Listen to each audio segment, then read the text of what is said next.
Oh ya, perkenalan dulu kali ya. Nama aku Yasha, aku mahasiswa dari FTI ITB dan hari ini aku bakal jadi tutor kimia di Marsi Acer.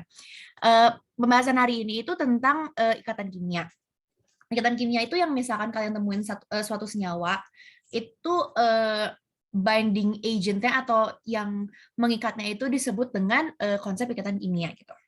Nah, di sini yang harus kalian ingat adalah eh, ini tuh kan bahan dari kelas 10 SMA ya, jadi kayaknya udah agak 2 tahun lalu, jadi wajar banget misalkan udah agak lupa-lupa. Tapi yang harus kalian ingat juga satu lagi, ikatan kimia itu banyak banget munculnya di UTBK. Nggak banget sih maksudnya, cuman kayak satu soal tuh setidaknya pasti keluar kalau berdasarkan pengalaman aku try out dan latihan soal. Jadi itu aja sih yang mau ngasih tahu itu. Oke, kita langsung mulai aja ya. Kalau misalnya aku kecepatan, tolong kasih tahu karena aku biasanya nggak nyadar misalkan ngomongnya kecepatan. Jadi kasih tahu aja. Oke, konsep ikatan kimia itu dikemukakan oleh Gilbert, Newton, Lewis, dan Langmuir dari Amerika Serikat. Dan aku nggak akan menyebutnya, maaf misalkan salah, Albert Kossel dari Jerman pada 1916. Teorinya dia menyatakan bahwa kenyataan bahwa gas mulia sukar membentuk senyawa merupakan bukti bahwa gas-gas mulia memiliki susunan elektron yang stabil. Gas-gas mulia adalah unsur-unsur dari golongan 8.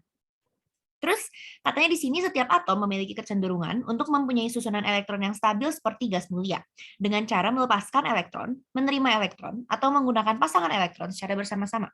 Nanti yang tentang teori kedua ini bakal ada penjelasannya lagi di slide berikutnya, jadi gak usah worry, nanti semuanya aku jelasin. Oke, kita lanjut ya. Definisi ikatan kimia. Ikatan kimia merupakan gaya yang mengikat dua atom atau lebih untuk membuat senyawa atau molekul kimia. Semakin kuat ikatan kimia yang terjadi, maka akan semakin stabil senyawa yang dihasilkannya. Sebaliknya, semakin lemah ikatan kimia yang terjadi, akan semakin tidak stabil senyawa yang dihasilkannya, dan dapat mengalami reaksi lain untuk membuatnya lebih stabil. Jadi, tujuannya dari adanya ikatan kimia dari sebuah senyawa adalah supaya senyawa itu stabil. Karena kalau misalkan beberapa senyawa, contohnya dari golongan pertama, aku sambil nulis-nulis ya. Contohnya dari golongan 1. Golongan 1 itu kan kita contoh paling umumnya natrium, sodium Na. Sorry. Aku lagi nulis di sini. Oke. Contohnya adalah Na. Na itu dalam keadaan sendiri dia nggak stabil karena dia memiliki kecenderungan untuk melepas elektron dari kulit terluarnya. Kalau misalkan beberapa dari kalian ikutan kelas aku yang pertama, kita kan bahas tentang struktur atom dan sistem periodik unsur. Nah, di situ aku pernah ngebahas tentang konfigurasi elektron, di mana konfigurasi elektron si natrium ini adalah seperti ini. Bentar. Ini nggak cukup deh misalnya di sini sebentar. Aku pindahin tulisannya.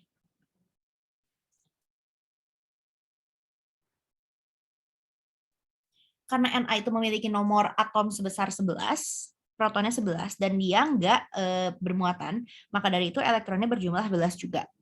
Nah, di sini menyebabkan konfigurasinya itu menjadi 2, 8, 1. Misalnya kita gambar di kulitnya, itu jadi ada 2 di kulit pertama, ada 8 di kulit kedua, seperti ini. Dan yang kulit terluar itu ada 1. Nah, yang di kulit terluaran 1 ini, dia cenderung menjadi elektron yang nggak stabil. Maka dari itu, Na itu cenderung membuat Na itu cenderung bermuatan sepositif 1 Na plus kayak gitu. Nah, karena si Na ini memiliki kecenderungan untuk melepas elektron, which is membuat dia tidak stabil, maka dari itu Na itu pasti mencari salah satu atom lain supaya dia bisa sharing, supaya dia bisa mentransfer elektronnya. Dan nanti dari situ terbuat suatu ikatan. Contohnya di sini ada jenis ikatan kimia bermacam-macam. Yang pertama adalah ikatan ionik. Ikatan ionik terjadi ketika ion positif dan negatif, gaya listrik Coulomb pada setiap atom yang membentuk sebuah ikatan kimia. Contohnya adalah NaF. NaF itu dinamakan natrium fluorida.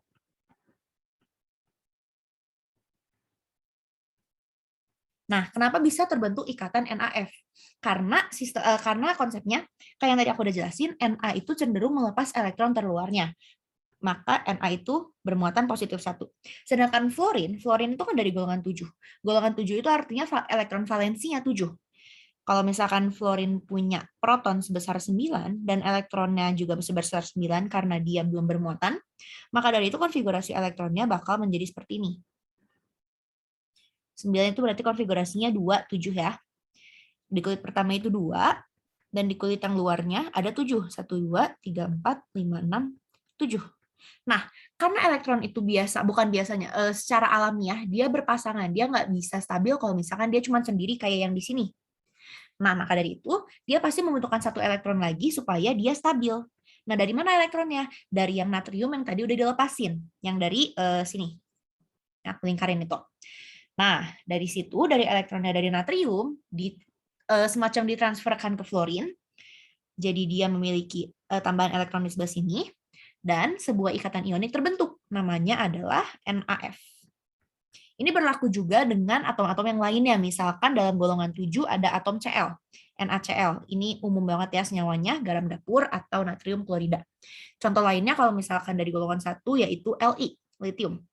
Lithium fluorida bisa, LiCl bisa, kayak gitu. Nah, ikatan ionik catatannya adalah hanya dapat terjadi antar unsur-unsur yang memiliki perbedaan keelektronegatifan cukup besar. Nah, ini adalah clock.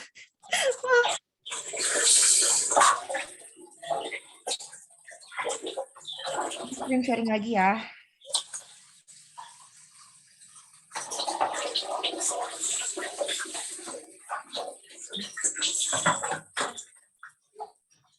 Oke, jadi kayak tadi aku sebutin, ikatan ion itu hanya dapat terjadi antar unsur-unsur yang memiliki perbedaan keelektronegatifan yang cukup besar. Kalau kemarin di bab 1, aku pernah jelasin bahwa semakin ke kanan dalam sebuah tabel periodik unsur, semakin ke kanan, itu keelektronegatifannya semakin besar.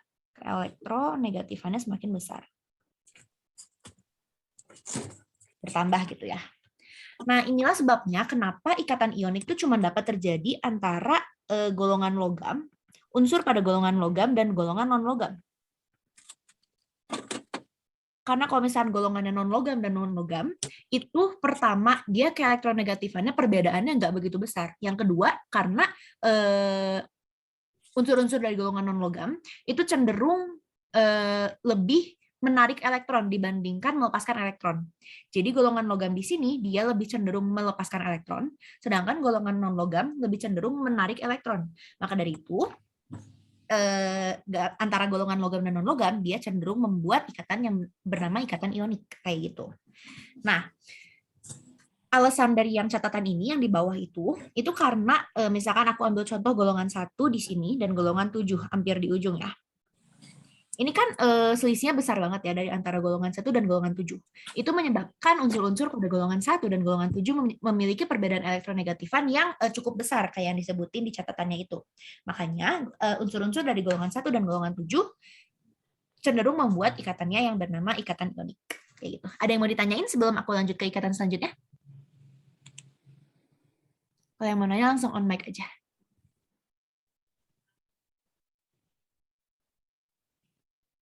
Oke, aku lanjut ya.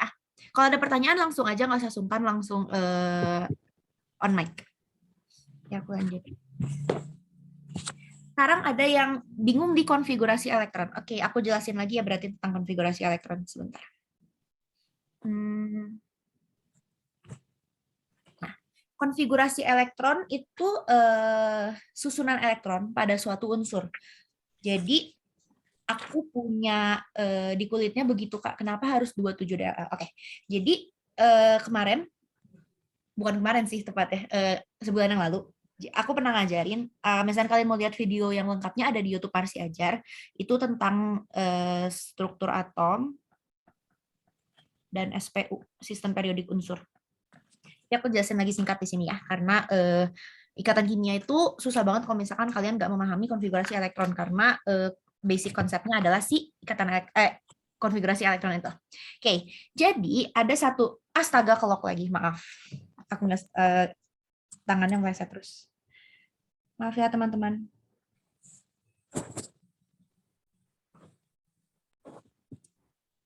Oke. Nah, di sini struktur atom dan SPU. Jadi ada satu prinsip namanya kaidah Aufbau. Nah, si kaidah Aufbau ini menyatakan sebuah aturan ketika kita lagi menyusun elektron pada kulit-kulit sebuah unsur. Di sini aturannya adalah 1S, 2S, 2P, 3S, 3P, 3D, 4S, 4P, 4D, 4F. Biasanya misalnya UTBK itu cuma sampai kulit keempat aja, jarang sampai kulit kelima. Kalaupun dia sampai kulit kelima, cuma sampai 5S atau 5P, kayak gitu. Nah, kaidah of Boole ini apa sih? Kaidah of Boole ini menyatakan sebuah aturan di mana kita tuh ngisiin elektron pada sebuah orbital. Jadi kalau misalkan kalian pernah melihat sebuah atom, menurut menurut teori mekanika kuantum, dia tuh misalkan ini atom, ini proton dan neutronnya di tengah. Ini kulit-kulit elektron di luar. Nah, pada setiap kulit ini, dia memiliki aturan pengisian elektron tertentu. Itu menurut aturan Bohr. Iya, menurut aturan Bohr. Cuma yang kulit-kulitnya menurut aturan Bohr, ya benar banget, thank you perbaikannya. Tapi yang orbital-orbitalnya itu menurut aturan mekanika kuantum. Nah, dari sini, aturannya tuh kayak gini. Kalau misalnya kalian mau ngisi suatu elektron pada unsur, ikutin aturan, aku panahin. Ini tuh sebenarnya ada singkatannya. Jadi dari 1S, ke 2S, ke 2P, ke 3S, ke 3P, ke 4S, ke 3D, dan seterusnya. Biasanya aku nyingkatnya itu, saya suka pisang, suka dengan pisang. Huruf depannya aja yang diambil. Nah, ini tuh aturan apa sih? Artinya apa gitu? Kok ada S, kok ada P, kok ada D? S itu jumlah maksimal elektron yang terdapat pada orbital S. Jadi, angka-angka di sini itu menyatakan kulit. Jadi 1, 2, 3, 4, terusnya adalah kulit. S, P, D, dan F adalah orbital. Di mana kalau misalkan kalian cuma di kulit yang pertama, orbital yang memungkinkan itu hanyalah S. Kalau kalian di kulit yang kedua, orbital yang memungkinkan adalah S dan P. Kulit ketiga yang memungkinkan adalah orbital S, P, dan D. Orbital keempat yang memungkinkan, kulit keempat yang memungkinkan adalah orbital S, P, D, dan F. Nah, kayak gitu. Di S ini, jumlah maksimum elektron yang boleh diisi adalah 2. Di P, jumlah maksimumnya adalah 6. Dan di D, jumlah maksimumnya adalah 10. Nah, tapi kaidah ini tuh semacam kurang penting kalau misalkan di bab ikatan kimia. Tapi kalian tetap harus tahu sih. Kalau misalnya di bab yang ikatan kimia, kalian cuma perlu tahu konfigurasi elektron yang aku sebut konfigurasi yang simple. Karena kita nggak usah pakai orbital-orbital SPDF.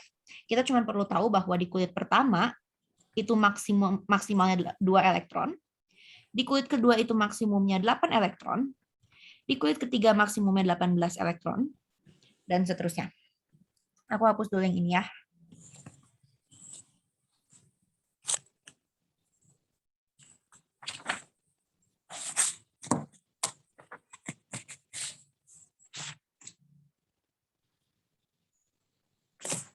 Oke, jadi aku mau nyontohin pakai misalkan atom kalium. Ada yang tahu nggak kalium nomor atomnya berapa? Boleh langsung di chat. Ada yang tahu nggak?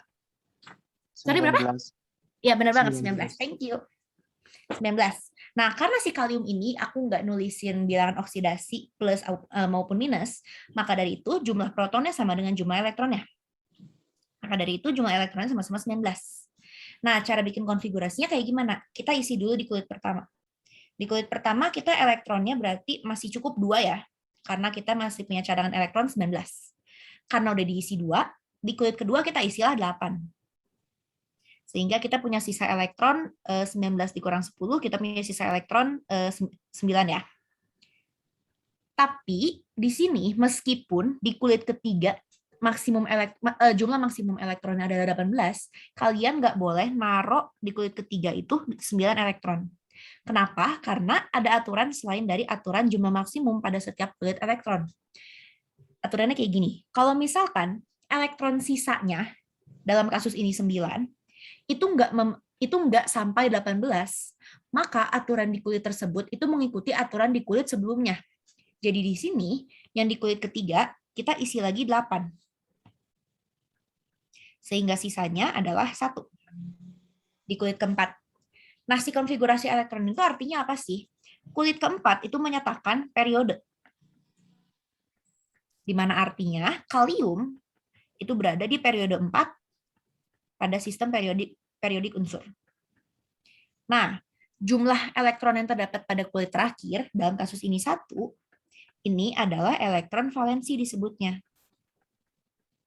Elektron valensi ini sendiri menentukan golongan. Jadi, kalium ini ada di golongan 1A. Kayak gitu. Aku contohin lagi satu unsur lain, misalnya Xe ya. Aku searching dulu Xe nomor atomnya berapa. Ada yang ingat nggak? Kalau nggak salah 54, tapi aku takut aku salah. Iya 54, Kak. 54, oke, thank you. Xe itu nomor atomnya 54 ya. Sehingga artinya elektronnya juga berjumlah 54. Karena dia nggak ada muatan plus ataupun minus. Jadi elektron juga 54. Nah, di sini kalian juga bisa langsung bikin konfigurasinya. Karena kita punya 54, masih banyak ya elektronnya, kita isi dulu 2 di kulit pertama. Di kulit kedua kita isi 8. Di kulit ketiga kita isi 18, karena sisa elektronnya masih memenuhi ke aturan yang 18. Di sini berarti kita udah sejauh ini udah mengisi 28 elektron ya. 54 dikurang 28 adalah 26. Nah, di kulit keempat seharusnya aku tambahin di sini, kulit keempat maksimumnya adalah 32 elektron. Nah, di sini karena kita cuma punya sisa 26 elektron dan si 26 ini nggak mencapai minimum 32 pada kulit keempat, maka dari itu kita ngikutin aturan dari kulit sebelumnya, yaitu 18. Jadi kita isi lagi 18 di sini. Sehingga sisanya di kulit kelima kita punya sisa elektron berjumlah 8. Nah, artinya si Xe ini berada pada periode 5 dan pada golongan 8A. Kayak gitu. Nangkep nggak kira-kira? Bentar aku baca chatnya dulu ya. Kalau di kulit ketiga sisa 18 langsung, iya benar banget. Kalau di kulit ketiga sisa 18 langsung buat 18 aja. Tapi kalau misalkan di kulit ketiganya kebenaran sisa elektronnya di bawah 18, ikutilah aturan pada kulit sebelumnya, yaitu 8 elektron. Udah nangkep belum kira-kira yang tentang konfigurasi ini? Tadi yang nanya ARL ya. Udah nangkep belum? Boleh dijawab di chat. Makasih, Kak. Oke, kalau misalkan di kulit ketiga pas habis 18 gimana? Kalau di kulit ketiga pas habis 18 ada nggak ya? Harusnya ada sih. Nah, misalkan kayak gitu berarti harus pakai konfigurasi elektron yang 1s2. Aku hapus lagi ya. Ada yang mau screenshot dulu nggak? 3, 2, 1. Oke, aku hapus ya. Kalau misalkan di kulit ketiga sisanya 18. Jujur aku lupa tentang itu karena biasanya kalau konfigurasi ikatan kimia itu nggak pernah pakai unsur yang di luar dari golongan utama. Jadi ikatan kimia itu dia biasanya pakai unsur dari golongan A. Jadi 1A, 2A, 3A, 4A, 5A, 6A, 7A, 8A. Tapi pertanyaannya bagus ya, aku coba gambarin. Kalau misalkan nomor atomnya adalah tadi 28. Kita pakai aturan saya suka pisang ya. Saya suka pisang. Saya suka pisang. Suka pisang. Suka dengan pisang. Oke, di sini berarti kita bisa isiin nomornya. 1, 2, 2, 3, 3, 4, 3, 4. 28. 1S karena tadi S itu maksimumnya 2, berarti kita isi 2 di sini. 2S maksimumnya 2 lagi, kita isi 2 lagi. P jumlahnya maksimumnya 6, terus 3S2, 3P6, 4S2. Kita sejauh ini udah ada 20 ya. Biasanya misalkan aku ngisi konfigurasi elektron yang berdasarkan kaidah Aufbau ini, aku nginget bahwa trio pertama itu pasti jumlahnya 10 elektron. Kayak supaya gampang aja gitu ngitungnya, jadi nggak usah ngitung 2 tambah 2 tambah 6 kayak gitu. Terus yang trio kedua juga jumlahnya 10. Jadi kita punya sisa 8 elektron. Kita isi 3D8 karena maksimumnya 10. Nah, ini tadi menjelaskan kenapa agak ada satu yang aneh ya kalau misalkan konfigurasi elektronnya itu 2818. Karena ternyata atom dengan nomor unsur 28 itu terletak di golongan transisi. Kalau tahu dari mana terletak di golongan transisi? Karena elektron terakhirnya berada pada kulit D. Kulit D ini kalau misalkan kalian bikin konfigurasi dan berakhir di kulit D, mau itu pada 3D, mau itu 4D, mau itu 5D, itu artinya dia golongan transisi. kayak gitu. Nah, maka dari itu aku nggak pernah banget nemuin unsur dari golongan transisi yang dipakai untuk ikatan kimia. Tapi pertanyaan tadi bagus tentang yang 2818 itu, dan jawabannya seperti ini. Jadi si atom itu terletak pada golongan transisi. Terus, Kak, kalau golongan B, kenapa disaranin pakai konfigurasi elektron? Nah, itu yang gara-gara tadi ini. Karena yang golongan B itu pengecualian gitu loh semacamnya. Jadi yang kayak ini 2818 pas gitu kan. Terus misalkan 28 18 32 kayak gitu. Itu kan pas juga ya. Jadi aturan yang kalau misalkan nggak mencapai ikutin kulit yang sebelumnya itu nggak berlaku pada golongan transisi. Kayak gitu. 1-3A cenderung melepas elektron kan, Kak? Iya, benar banget. 1-3A cenderung melepas elektron. Golongan transisi itu apa? Golongan transisi itu ini. Kalau misalkan aku punya tabel periodik unsur, seenggaknya kalian kayaknya udah pernah notice gitu ya. Bentuknya tuh kayak gini. Kira-kira kayak gini lah ya. Nah, golongan transisi adalah golongan yang di tengah-tengah ini. Aku cari gambarnya bentar ya di Google, supaya aku bisa masukin. Tabel periodik unsur.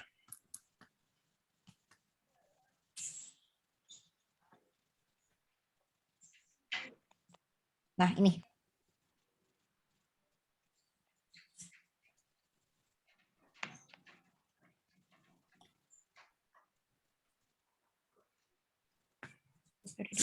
Nah, ini. Yang biru itu disebut dengan golongan transisi. Golongan transisi itu isinya semuanya logam. Yang ini, yang biru. Ups, salah penghapus. Segini adalah golongan transisi. Termasuk yang ini, segini. Nah, golongan transisi ini logam. Dia jujur aku juga nggak tahu kenapa dia masuk ke golongan transisi. Cuman dia pokoknya bukan golongan utama. Kalau misalkan ini kan ini golongan 1A, ini 2A, 3A, 4A, 5A, 6A, 7A, 8A. Nah, golongan transisi adalah yang di sini. Dia itu konfigurasi elektronnya berakhir pada kulit D. Di mana kalau misalkan golongan utama, dia itu konfigurasi elektronnya berakhir pada kulit S atau kulit P. Jadi yang gol utama, dia elektron terakhirnya berakhir pada kulit S atau P. Kalau yang transisi, kulit akhirnya, subkulit akhirnya adalah D. Kalau yang ini, yang lantanida ini, kalau nggak salah, dia terakhirnya kulit F, tapi nggak pernah dibahas di SMA dan nggak bakal keluar di UTBK, kayak gitu. Lanjut ya, liatin chat. Itu jadinya 28 periode berapa dan golongan berapa. Yang 28 itu tetap periodenya ngikutin, apa namanya, sebentar. Aku kecilin dulu gambar. Ini coretan dari mana? Oke. Misalkan tadi nomor protonnya adalah, kenapa ke lock terus? Maaf ya guys. Gak sengaja terus ke lock screen.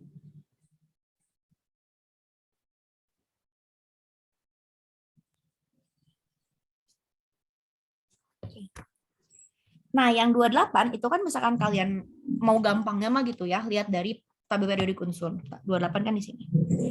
28 itu tetap jadi golongan 4 karena tadi konfigurasinya kalau nggak salah gini ya, 1S2, 2S2, 2P6, 3S2, 3P6. Ada yang kelewat nggak ya? 4S2, 3D8. Nah, tetap dilihat angka yang paling besar yang ada di konfigurasi elektron kalian. Di sini adalah angka 4. Maka dari itu, unsur nomor 28, X28, adalah terletak di periode keempat. Untuk golongannya sendiri, dia terletak pada golongan 8B. Karena di 3D-nya 8. Jadi dia terletak pada golongan VIIIB. Tapi ada pengecualian terhadap golongan, sebentar, aku lupa, aku buka catatan aku dulu.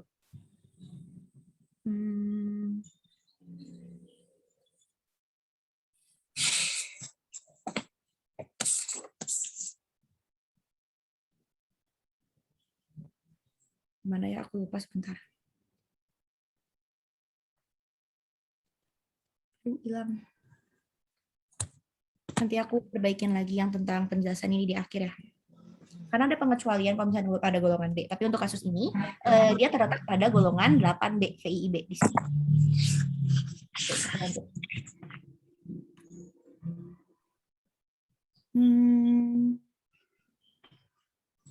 Semua, oh ya tadi sama Dika udah dibalas ya, periode 4 golongan 8B. Thank you. Semua golongan B itu golongan transisi. Iya benar banget, semua golongan B itu golongan transisi. Cara mengingat biar bisa bedain periode dan golongan. Cara mengingat biar bisa bedain periode dan golongan. Misalkan aku tadi punya unsur natrium. Natrium itu punya nomor atom sebesar 11. Maka dari itu konfigurasinya adalah 281. Nah, golongan itu pasti angka terakhir. Ini golongan. Periode itu jumlah angka yang kalian tulis. Di sini jumlah angkanya ada 3 kan? 1, 2, 3 digit. Berarti dia periode 3. Kayak gitu nginget ya. Membantu nggak kira-kira? Karena periode dan golongan hati-hati banget ketuker ya. Bisa aja nanti yang ini jadi periode 1 golongan 3 gitu kan. Jangan sampai kayak gitu. Pokoknya diingat aja. Jumlah angka itu kelok lagi. Ini kasihnya sangat sensitif. Ingat aja kalau misalkan angka terakhir itu golongan dan jumlah angka itu adalah periode kayak gitu. Ada yang mau ditanyain lagi? Kelok lagi, maaf banget, sumpah aku nggak enak banget. Ini kelok terus.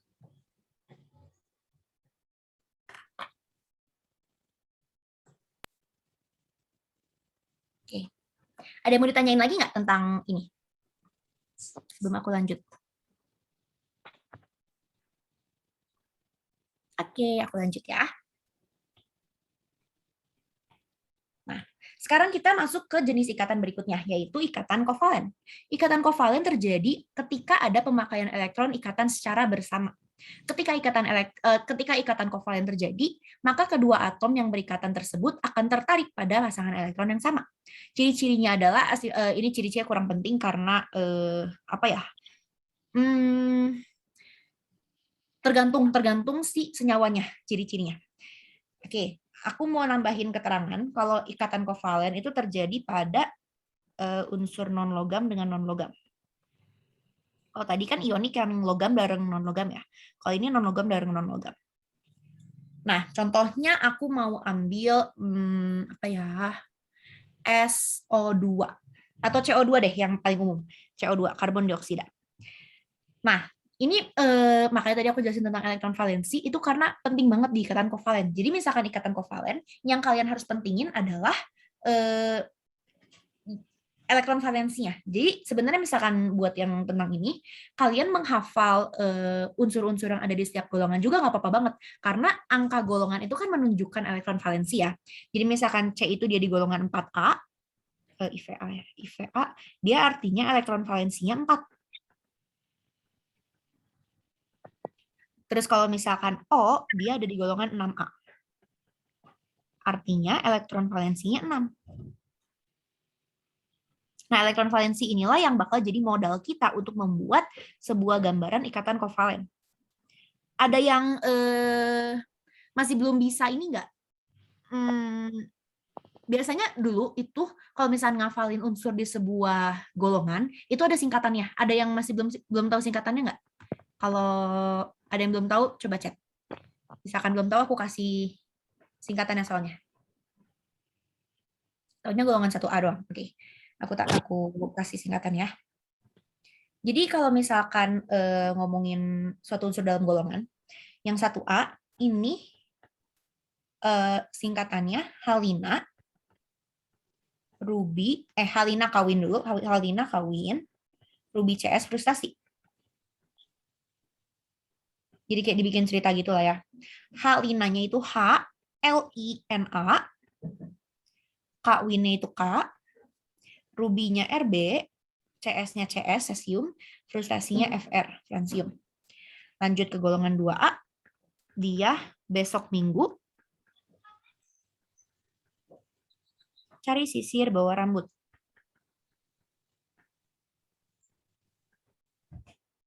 Ini singkatannya menjadi Be, berilium, Mg, magnesium, Ca, kalsium, Sr, strontium, Ba, barium, dan Ra. Ya, Ra benar. Terus golongan 3A itu singkatannya Bang Ali Ganteng, insinyur,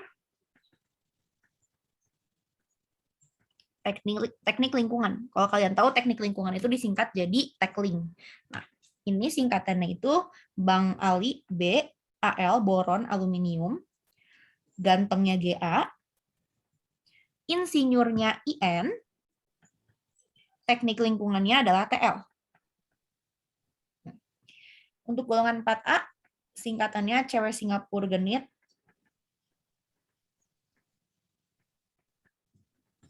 seneng playboy. Apapun lah ya singkatannya supaya semakin gampang ngafalinnya semakin bagus gitu. Cewek Singapura genit, ceweknya C karbon, Singapurnya SI silikon, genitnya GE germanium, senengnya SN, gak usah hafal kepanjangannya. Dan yang penting adalah biasanya 3 sampai 4 unsur awal. Jadi untuk yang golongan 1A ini yang penting, golongan 2A ini yang penting, ini yang penting. Dan di sini tuh kayak paling cuman 3 sampai 4 deh pokoknya yang penting. Jadi nggak usah sampai ngafalin semua unsur dalam golongan ya. Playboynya adalah PB. Kita lanjut ke yang 5A. 5A itu singkatannya naik perahu asik sambil bisik-bisik. Ini kepake sih, soalnya kalau misalkan kalian di soal UTBK biasanya tuh dikasihnya kayak gini. Na dalam kurung nomor atom 11 kayak gini. Ini kan berarti kalian harus bikin konfigurasi elektronnya berulang-ulang gitu. Misalkan dalam satu soal ada Na, nanti soal keduanya pakainya sulfur gitu. Berarti kan nanti bikin konfigurasinya beda-beda ya. Kadang memakan waktu, kadang juga enggak, tergantung situasi.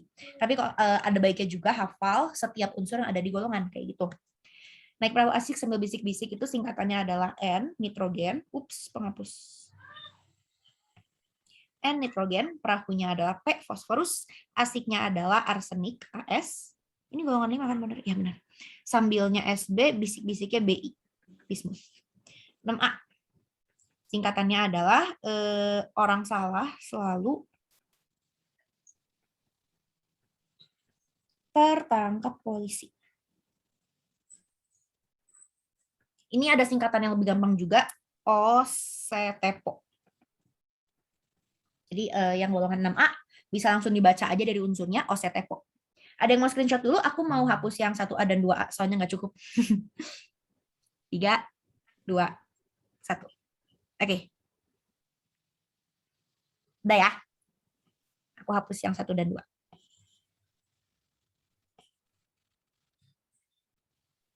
Kita lanjut ke yang golongan 7A.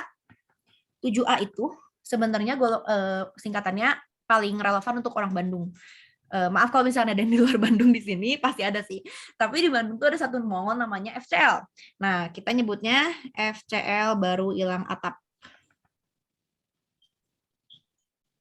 FCL-nya obvious ya, F dan Cl, fluorin dan klorin.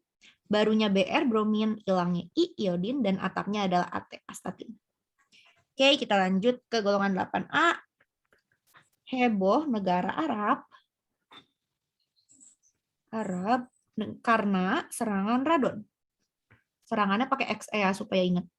Karena serangan radon. Nah, di sini berarti He, Ne, Arabnya Ar, argon, ini kripton, ini xenon, dan ini radon, Rd. Rn, sorry, Rn. Kayak gitu untuk singkatan unsur di golongan utama. Boleh di screenshot dulu. Untuk yang logam transisi nggak perlu karena apa ya, jarang juga, hampir nggak pernah ditanyakan dan emang nggak perlu dihafal sih kalau untuk golongan transisi. Ada yang mau ditanyain lagi? Oke Kak, oke. Lanjut ya. Tadi belum beres ya kalau nggak salah tentang ini. Lanjut. Sama-sama. Oke, ikatan kovalen tunggal, ikatan yang terbentuk dari penggunaan bersama sepasang elektron. Jadi aku contohin pakai air. Air itu H2O ya. Kalau nomor atomnya nggak usah dihafal, tapi yang penting kalian tuh tahu informasi ini. Kalau golongan, di sini kan gue. Maaf repot. Golongan itu sama dengan elektron valensi. Sehingga misalkan kalian tadi tahu gitu dari singkatan yang aku udah kasih. Misalkan aku tanya mendadak, Al golongan berapa? 3 gitu kan. Nah, dari situ kalian tuh tahu elektron valensi dari Al adalah 3 kayak gitu. Jadi pentingnya cuma di situ sih, nomor atomnya tuh nggak usah dihafal. Oke. misalkan yang ikatan kovalen tunggal aku contohin dengan air, H2O. Nah, kalian lihat atom yang di tengahnya itu nanti bakal yang semacam yang sendirian supaya ke kanan kirinya itu simetris. Jadi di sini yang di tengah adalah atom O. Di sampingnya adalah H dan H. Nah, seperti yang aku udah bilang tadi, di sini pentingnya golongan. O itu golongan 6. Maka dari itu elektron valensi dia 6. Kita gambar 6 ya. 1, 2, 3, 4, 5, 6. H itu golongan 1. Artinya elektron valensi dia 1. 1 dari masing-masing H. Nah, goal utama kita, untuk ikatan kovalen ini adalah supaya setiap unsur itu mencapai ikatan oktet. Kalau H ikatan oktetnya 2 elektronnya, sisanya ikatan oktetnya 8. Makanya di sini H itu udah ada 2 di sini ya, udah oke, berarti udah benar. H-nya ada 2, udah oke. Dan O-nya ada 8. Nah, inilah kenapa disebut dengan penggunaan elektron bersama. O nyumbang 1 ke H, dan H-nya nyumbang 1 ke O. Dan dua-duanya itu mereka pakai barengan, kayak gitu. Nah, ini disebut ikatan kovalen tunggal karena masing-masing atom itu hanya menyumbangkan 1 elektron. Nah, nanti lambangnya akan menjadi seperti ini. Kayak gitu. Supaya nggak keliru nanti. Di slide selanjutnya bakal ada tambahan penjelasan. Bakal jadi seperti ini. Kapannya? Nah, aku lanjut ke yang rangkap dulu kali ya. Ya, nih. Ikatan kovalen rangkap itu ikatan dengan, jadi masing-masing unsurnya kalau misalkan yang rangkap itu menyumbang 2 elektron. Contohnya adalah di CO2. CO2 ini karena C-nya di golongan 4 dan O-nya di golongan 6. Nah, di elektron valensi mereka masing-masing, yang C itu 4 dan yang O itu 6. Di sini kalian lihat bahwa yang satu itu C, maka yang C itu di tengah. Kayak gini. Kita gambar C-nya C-nya punya 4 elektron ya, kayak gini. 4. O-nya punya 6 elektron. Kita gambar 1 2 3 4 5 6. 1 2 3 4 5 6. Nah, kita cek C-nya berarti udah 8 ya elektronnya. O-nya juga ada 8. Dan O-nya lagi udah ada 8. Artinya ikannya udah oktet, udah bener nih. Nah, tapi di sini perbedaannya sama yang air tadi. Kalau air tadi itu yang pasangan elektron dipakai bersamaan itu cuma 1. Dan di sini masing-masing C dan O itu menyumbangkan 2 elektron untuk dipakai bersamaan. Maka dari itu simbolnya berubah menjadi seperti ini. O sama dengan C sama dengan O. Bukan sama dengan sih. Itu tuh kayak tangan gitu disebutnya. Kalau rangkap itu dicirikan dengan tangannya 2 biji. Ada lagi ikatan kovalen rangkap. Ikatan dengan 3 pasangan elektron yang dimiliki bersama. Contohnya adalah di gas nitrogen. Gas nitrogen itu N2 ya. N itu seperti yang tadi aku sebutin, dia ada di golongan 5. Artinya elektron valensinya 5. Kita gambar 1, 2, 3, 4, 5. Yang satunya lagi juga ada 1, 2, 3, 4, 5. Kalau kalian bulatin kayak gini, itu udah 8 masing-masing. Berarti nanti ikatannya adalah seperti ini. N, N. Kayak gitu. Ada yang mau ditanyain tentang ikatan kovalen?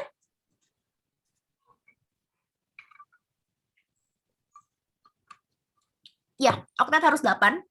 Meskipun nanti ada beberapa unsur yang pengecualian. Contohnya Xe, dia itu bisa 10, bisa 12. Kayak gitu. Yang penting sebenarnya oktet itu lebih ke arah genap sih. Jadi selama nggak ada elektron yang sendirian, kayak tadi yang aku sebutin tentang fluorin. Fluorin itu kan kulit terluarnya 7 ya. Kayak gini. Selama nggak ada elektron sendirian, itu sebenarnya dia aman-aman aja. Cuman pada umumnya itu 8. Sedangkan beberapa unsur di gas mulia kayak Xe itu masih bisa dipaksakan untuk menjadi bagian dari suatu senyawa. Meskipun seperti yang kalian tahu, gas mulia itu kan udah oktet ya, udah 8 gitu. Elektron valensinya. Kenapa masih bisa membentuk ikatan? Itu adalah suatu pengecualian. Jadi misalkan kalian familiar dengan kimia, kimia itu disebut dengan ilmu pengecualian. Karena dari sekian banyak aturan, itu nanti pasti ada pengecualiannya gitu. Jadi beware aja untuk yang kayak gitu. Aku contohin yang Xe itu bisa oktetnya 10, bisa juga oktetnya 12. Kayak gitu. Ada yang mau ditanyain lagi? Kan nanti materinya di-share ya? Iya, bakal di-share. Nanti ininya aku ubah jadi PDF. Sama, aku mau tanya dulu, kalian bakal mau coretannya nggak? Atau mau PPT yang bersih aja? Atau mau sama coretannya? Mau coretannya? Oke. Kak, boleh balik? Belum di SS. Baliknya kayak mana ya? Aku lupa. Yang ini bukan.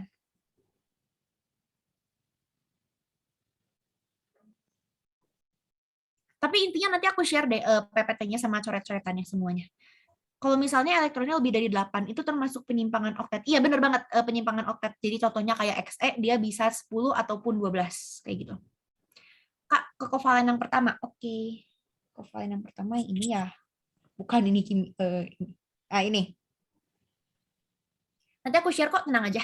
Kecuali kayaknya yang coret-coretan yang kayak tadi ya, yang golongan, yang singkatan golongan-golongan itu.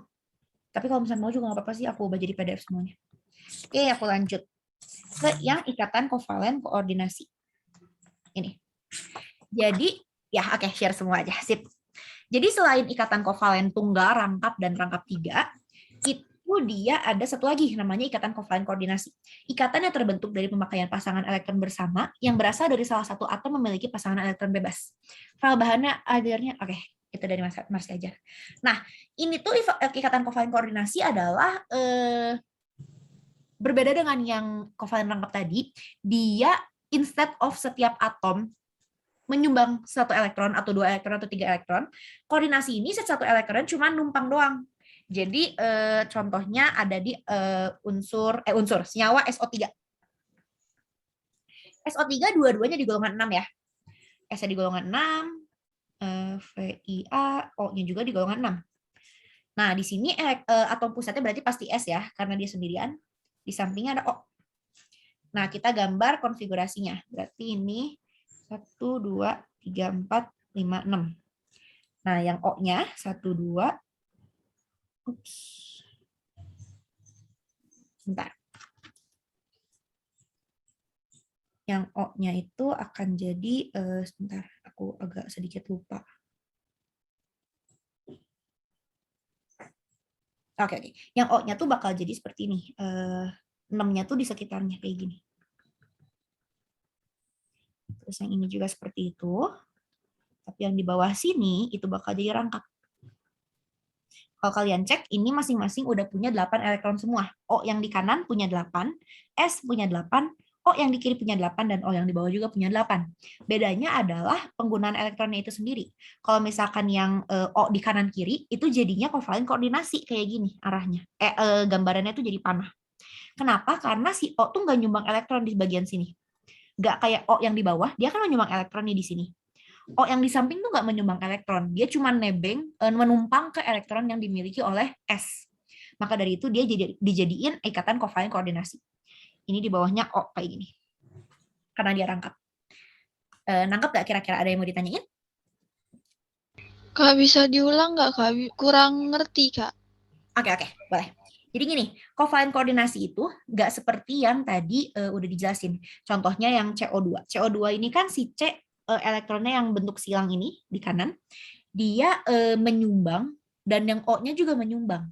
Dan kedua pasangan elektron ini yang di sini, aku pakai merah kali ya. Dan O yang di sini, elektron yang di domain elektron yang aku buatin merah itu dipakai secara bersamaan dan disumbang oleh kedua atom C dan O. Sedangkan yang pada ikatan kovalen koordinasi yang SO3 ini, si S cuman nyumbang ke O di sini. Kalau kalian lihat, ini dua-dua elektron itu punya S dua-duanya. Kalau yang di sini kan ada 2 punya S, 2 punya O ya, yang dipakai bersamaan. Yang di kanan kiri itu, elektronnya cuma punya S aja. Jadi semacam yang O yang kanan kiri itu dia cuman minjem elektron dari S, kayak gitu. Makanya dinamakan ikatan kovalen koordinasi. Menjawab nggak pertanyaannya?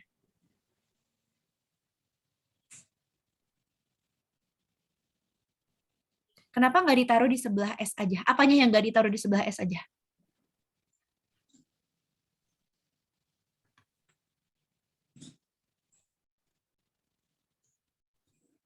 XX itu. XX itu. Iya, nanti bener banget. Nanti jadi nggak oktet. Jadi nggak oktet S-nya. Aku coba ya. Nih, misalkan konfigurasinya seperti ini. S, O, O, O. Misalkan ini ya, S-nya punya 6 ya, seperti biasa. 1, 2, 3, 4, 5, 6. Yang O-nya mau dibikin rangkap semua. 1, 2, 3, 4, 5, 6. 1, 1, 2, 3, 4, 5, 6. 1, 2, 3, 4, 5, 6. Kalau kalian hitung, elektron yang punya S-nya ada berapa nih jadinya?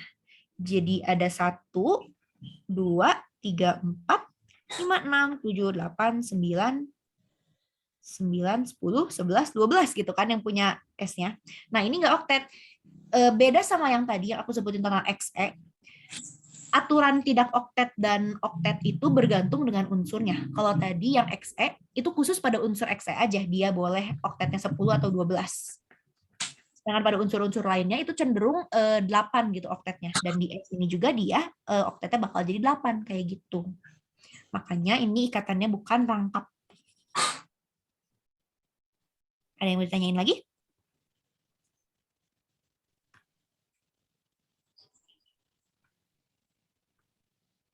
Oke, aku lanjut ya. Nanti kalau misalnya ada yang punya pertanyaan lagi sepanjang jalan, boleh banget langsung nanya. Aku balik lagi ke yang sini.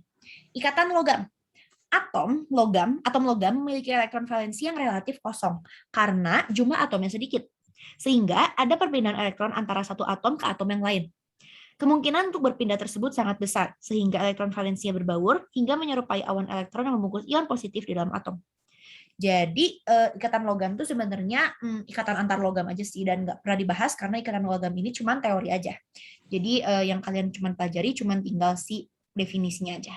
Ups. Sorry, aku di yang ini. Definisinya aja. Ada trik di bawah, logam golongan 1A sampai 3A itu cenderung melepas elektron. Sedangkan non-logam, itu golongan 4A sampai 7A cenderung menerima elektron. Kayak gitu. Lengkap aja sih itu. Oke, aku lanjut ke yang ini. Kestabilan atom. Apa sih kestabilan atom itu? Yang kayak tadi aku udah jelasin, kestabilan atom itu antara elektronnya semua ada berpasangan. Aku tambahinnya penjelasannya. Elektron udah berpasangan.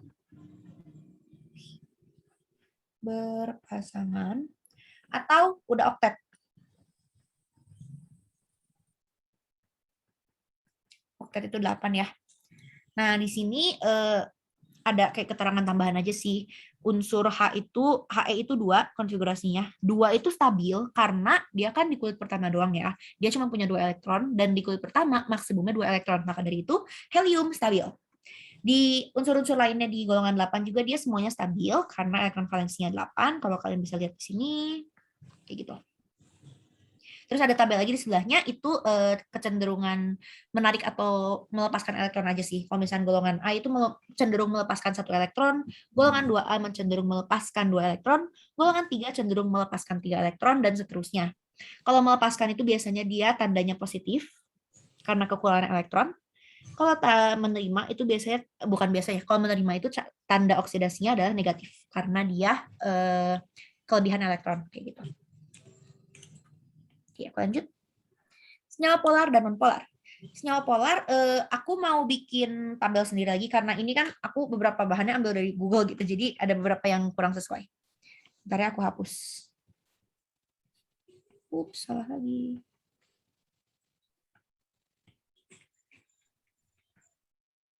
Mau nambahin keterangan sendiri.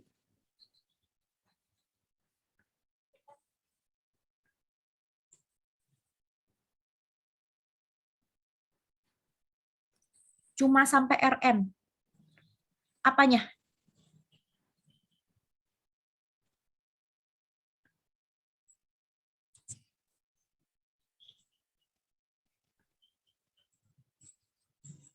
Oke, aku unsur stabil itu golongan 8A aja. Iya, unsur stabil itu golongan 8A aja karena yang oktet dari golongan 1 sampai 8 itu cuman golongan yang gas mulia aja. Dia ada pertanyaan lagi kayaknya kelewat. Di Kak, itu unsur yang stabil yang ada di tabel aja atau masih ada lagi yang lain? Yang di tabel aja ya, yang ini. Yang ini aja. Yang He, Ne, gini lagi. He, Ne, Ar, Kr, Xe, Rn. Itu. Sebentar.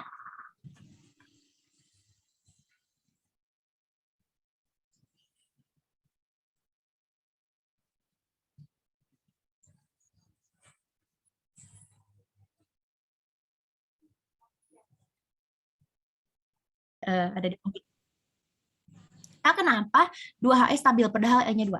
Karena ini, tadi aku sempat di awal jelasin kalau misalkan di kulit pertama itu kan maksimal elektronnya 2 ya. Di kulit 1 maksimum elektronnya 2. Sebenarnya si kulit-kulitan ini tuh rumusnya dari ini. Mungkin aku tadi kelewat ya rumusnya. Jumlah elektron maksimum itu pada setiap kulit itu dirumuskan dengan 2N kuadrat, di mana N-nya adalah nomor kulit. Nomor kulit. Nah, inilah sebabnya kenapa di kulit pertama itu cuma boleh ada 2 elektron. Karena 2, 1 kuadrat gitu kan. 2, 1 kuadrat itu kan 2. Nah, di kulit yang kedua itu maksimumnya 8. Karena 2 dikali 2 kuadrat itu 8. Dan seterusnya sampai kulit ke berapapun itu lah ya. Kenapa yang stabil, kenapa HE stabil padahal N-nya 2? Karena dia cuma mengisi di kulit pertama aja. HE kan berarti gini ya, cuma punya 1 kulit, jadi periode pertama, dan si 2-nya ini nggak sendirian, dia udah berpasangan kan, 2 elektron. Maka dari itu, pokoknya kalau misalkan dia mencapai jumlah elektron yang seharusnya pada kulit tersebut, itu dia stabil. Gitu. Oke, aku lanjut ya. Tadi sampai sini kah? Ya. Oke, aku mau ngejelasin tentang senyawa polar dan nonpolar. Senyawa polar dan nonpolar itu yang kalian harus ingat, khususnya di UTBK, adalah ciri-cirinya. Yang pertama adalah perbedaan dari segi geometrisnya. Yang polar itu nggak simetris. Contohnya, apa ya? Kok lupa? Contoh senyawa polar itu yang nggak simetris. Contohnya adalah ini. Contohnya adalah NaCl. Jangan NaCl, Neng. Bentar, kok aku lupa ya contoh polar. Udah gampang.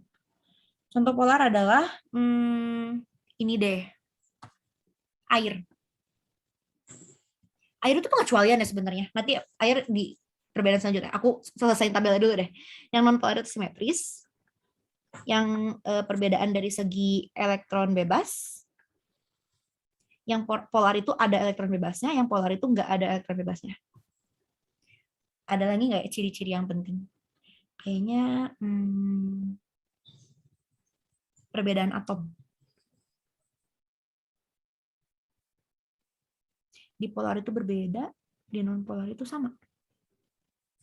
Misalkan, aku punya tadi ya, contoh senyawanya NaCl. NaCl itu kan berarti si Na-nya elektronegatifnya besar kan dengan Cl. Karena Na itu di golongan 1A dan Cl itu di golongan 7A.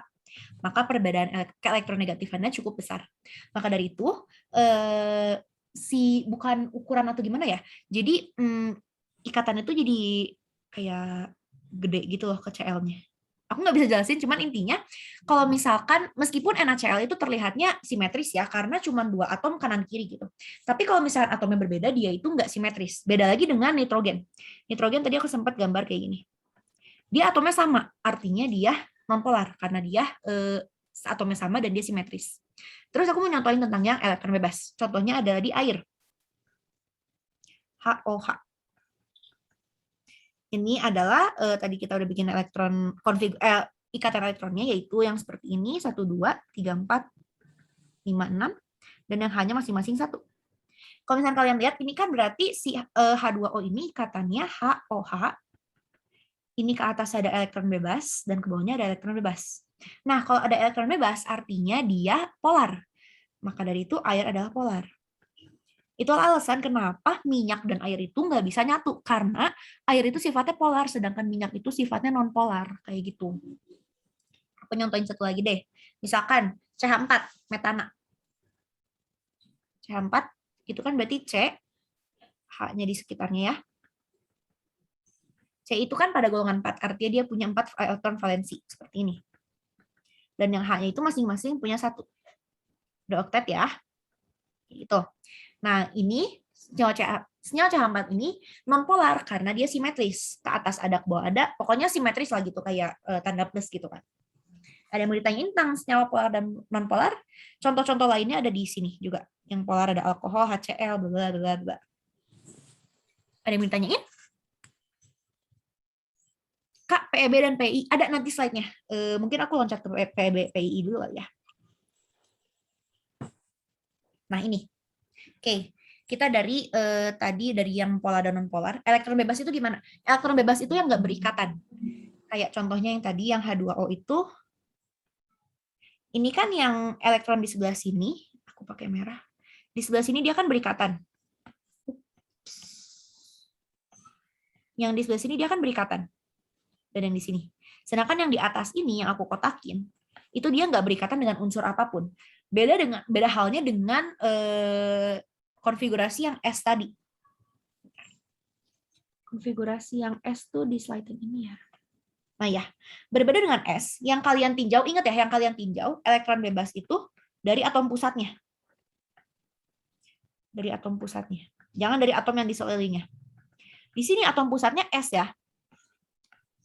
Elektron elektron itu pasangan elektron dia, itu yang di kanan berikatan dengan O, yang di kiri berikatan dengan O, yang di bawah juga berikatan dengan O. Maka dari itu dia nggak punya elektron bebas yang di atas ini. Semua elektron dia udah berikatan dengan atom.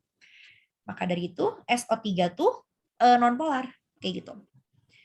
Nah, berbeda halnya dengan yang tadi air, itu kan dia ada elektron bebas di atas bawahnya kan, yang nggak berikatan dengan atom apapun. Di sini nggak ada atom apapun lah intinya. Maka dari itu dia disebut memiliki elektron bebas, pasangan elektron bebas. Itu yang nggak berikatan. Kayak gitu.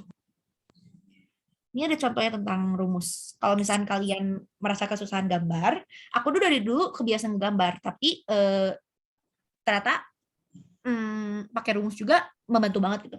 Jadi ada rumusnya. PEB itu sama dengan valensi atom pusat min PEI per 2. Jadi misalkan aku mau pakai contoh air lagi ya. H2O. Atom pusat itu kan O ya. Atom pusatnya O. Nah, valensi atom pusatnya itu berarti 6.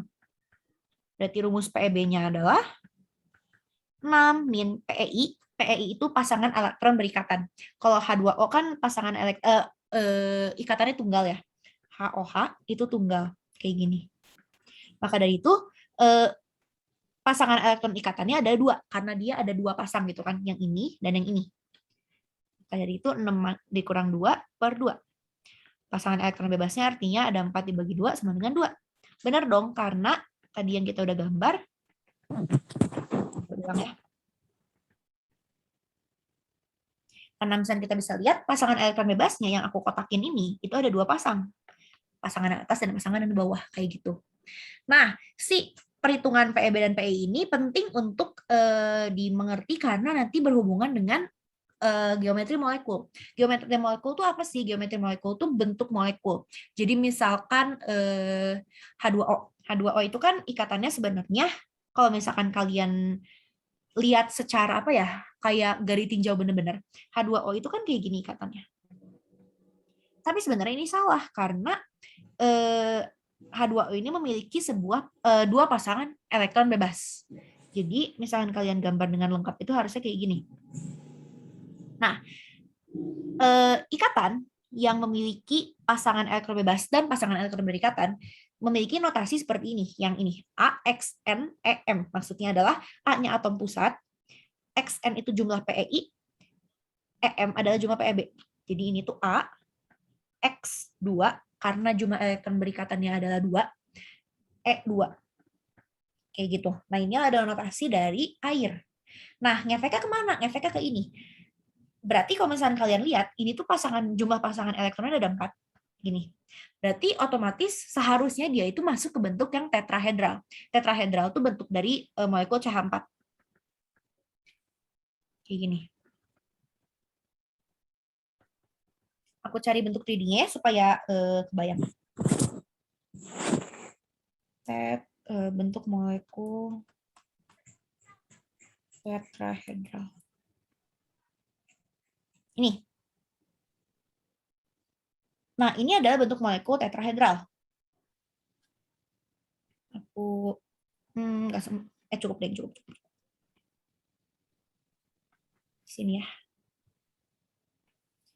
Di mana atom pusatnya adalah C dalam kasus metana dan yang samping-sampingnya adalah atom H. Ini adalah molekul CH4. Tapi berbeda halnya dengan air. Kalau air itu kan seperti ini ya. Atom pusatnya adalah O. Dan yang samping-sampingnya H, yang di samping kanan dan samping kiri itu H. Dan yang di sini itu ada elektron bebas, di sini juga ada elektron bebas. Nah, elektron bebas ini semacam bukan terputus ya, melainkan lebih ke arah nggak kelihatan secara kasat mata karena dia nggak punya atom yang berikatannya. Maka dari itu ikatan yang sebelah sini tuh putus kayak gini. Sehingga ikatan air adalah seperti ini, agak miring gitu loh ke bawah si tangannya. Sehingga namanya adalah ikatan bengkok atau bentuk V. Ini banyak banget keluar di UTBK tentang bentuk geometri molekul ini. Jadi penting banget buat dihafal. Aku mau cariin tabel yang lain sebentar. Mau cariin tabel bentuk geometri molekul yang lain yang lebih lengkap. Tabel bentuk geometri molekul. Yang tabel nama itu ada cara hafalin. Nah, itu mau aku ajarin habis ini. Yang mana ya yang paling bagus? Aku pernah nemu tapi nggak aku save. Emang agak gimana gitu aku orangnya. Nah, ini bagus. Ini coret-coretan yang benar-benar coret-coretannya banget nggak apa-apa aku tinggalin di slide-nya. Soalnya agak nggak enak gitu loh dilihatnya. Yang benar-benar coretan banget. Tapi di sisi lain bisa butuh gitu kan. Oke. Maaf ya kalau berantakan banget. Ini aku tambahin. Nah, ini adalah tabel dari bentuk geometri molekul. Yang kalian harus perhatiin adalah yang judul-judul di sini. Pasangan elektron berikatan. Ini tuh artinya PEI. Pasangan elektron bebas, PEB. Jumlah elektronnya adalah ini PEI ditambah PEB. Bentuknya ini bentuk ya. Sudut ideal ikatan itu biasanya nggak begitu ditanyain, tapi aku pernah sih zonk banget ditanyain sudut ideal ikatan. Aku ngasal, jangan ditiru, misalnya kalian punya waktu untuk ngapain dihafalin. Terus ini ada contoh molekulnya, terus ada gambarnya yang kayak tadi aku insert ya. Ini udah bagus banget tabelnya. Nah, banyak banget yang nanyain, Kak, cara ngafalinnya gimana? Karena ini banyak banget. Cara ngafalinnya itu ada satu cara yang jadi gini. Misalkan kalian punya satu ikatan molekul. Misalkan dari ini deh, dari yang paling dasar, paling gampang diingat itu kan tetrahedral ya. Ini ikatan itu seperti ada bola satu di tengah, ke atas dan ke samping seperti ini ya. Ini dinamakan dengan satu tetrahedral. Nah, dari sini kalian hafalinnya jangan ke bentuk yang lain, kalian hafalin dari bentuk dasar tetrahedral ini. Dengan cara gimana? Caranya adalah dengan kalian mencabut salah satu ikatan. Yang ini. Ini ada jadinya 3 pasangan elektron berikatan dan 1 pasangan elektron bebas.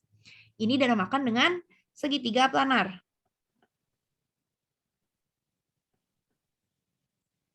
Nah, lanjut lagi, potong lagi yang bawah. Misalkan pasangan elektron bebasnya itu ada 2 dan pasangan elektron berikatannya ada 2.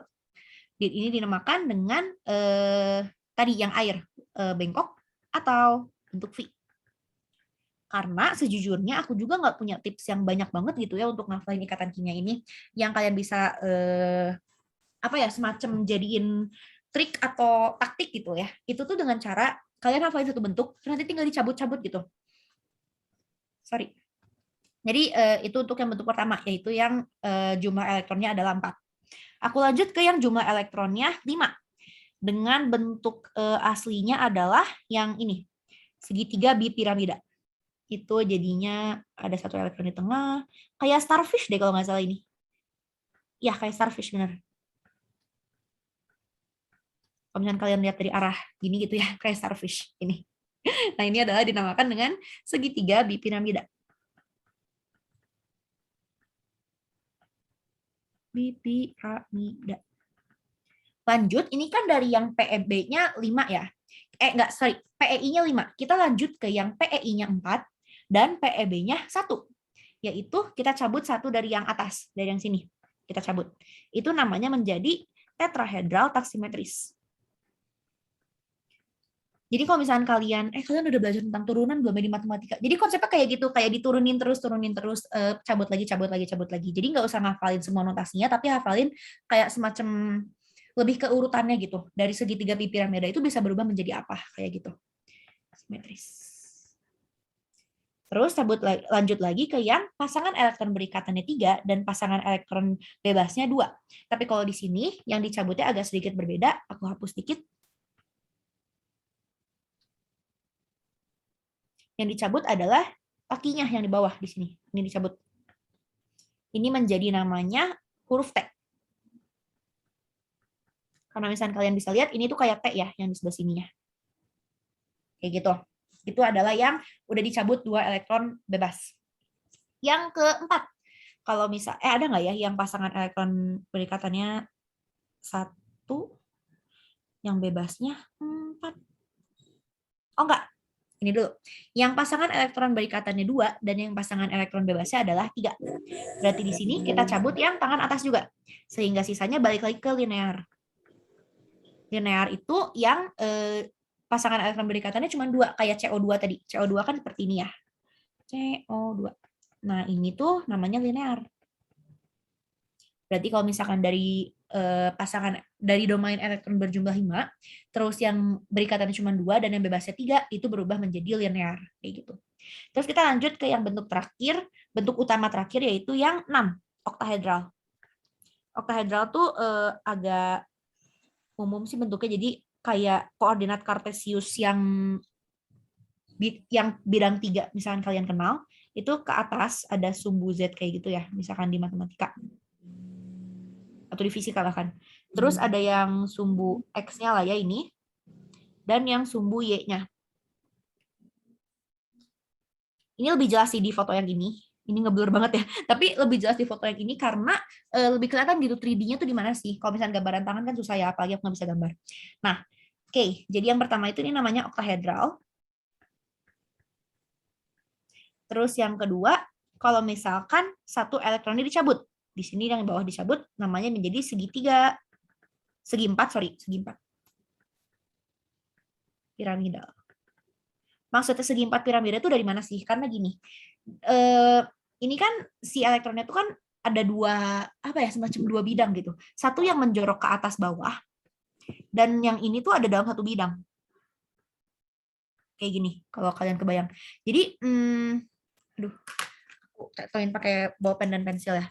Ini elektron pusat itu kan di tengah. Terus ini ada yang elektron-elektron sisanya, dan yang 2 ke atas ke bawah tuh kayak gini. Jadi yang 4 itu berada pada bidang yang sama, sedangkan yang atas bawah itu menjorok gitu kan. Nah, makanya kalau misalkan yang bawah dicabut, itu kalau misalkan kalian lihat molekul dari atas, itu yang 4 tuh dalam bidang mendatar yang sama. Nanti ada satu yang menjorok ke atas. Jadi bentuknya tuh kayak limas. Kayak gini. Ini yang elektron yang atas ini, yang ini, di sini. Ups, yang atas di sini, dan yang 4-nya sisanya yang 1, 2, 3, 4 ini itu adalah kaki-kaki limasnya. Ini di sini atom pusat ya, di sini. Kayak gitu. Kebayang nggak maksud aku? Kalau nggak kebayang ya, oke, lanjut. Back. Oke, yang ketiga itu ada misalkan 2 pasangan elektron bebasnya dicabut, yang atas dan yang bawah, sehingga sisanya cuma yang ini doang, yang tadi yang plus di tengah, koordinat kartesius yang sumbu X dan sumbu Y aja, sehingga namanya adalah segi 4 planar. Kalau misalkan kalian perhatiin dari tadi, nama planar itu sering disebut. Misalkan di sini segitiga planar, ini ada segi 4 planar. Planar itu maksudnya terletak pada satu bidang. Jadi kalau misalkan yang ada nama planarnya itu dalam satu bidang, elektronnya tuh nggak 3D yang planar. Jadi kalau misalkan ada elektron yang terletak pada satu bidang gitu, itu kemungkinan besar namanya adalah something planar gitu. Apa-apa planar, apa-apa something planar. Kayak gitu. Aku nggak punya tips lebih lagi selain dari ini. Cuman bentuk yang utama itu aku kotakin, yang oktahedral, segitiga bipiramida, terus ada yang segitiga planar, ini juga utama tapi udah masuk ke yang sini ya, udah masuk ke yang angka 2 sini. Itu juga cukup utama. Yang utama tuh pokoknya ini, yang di kolom PEB-nya itu yang PEB-nya 0, ini tuh bentuk utamanya. Ini, segini, berarti ada 5 ya. Nah, inilah bentuk-bentuk utama. Sisanya tuh cuma turunan. Kenapa turunan? Karena dari yang pasangan elektron bebasnya ini, kalian tinggal cabut-cabut aja satu-satu gitu sampai menemukan bentuk mana sih yang kalian pengenin kayak gitu. Jadi maaf banget kalau misalkan triknya juga masih sedikit merepotkan, tapi yang aku bisa bantu segini gitu. Kira-kira membantu nggak? At least sedikit lah.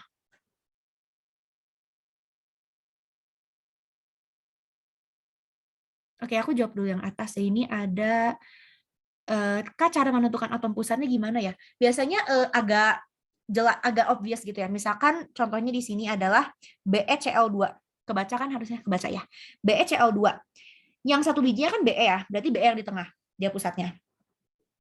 Sama juga kayak yang BF3, yang satu biji itu di tengah, B.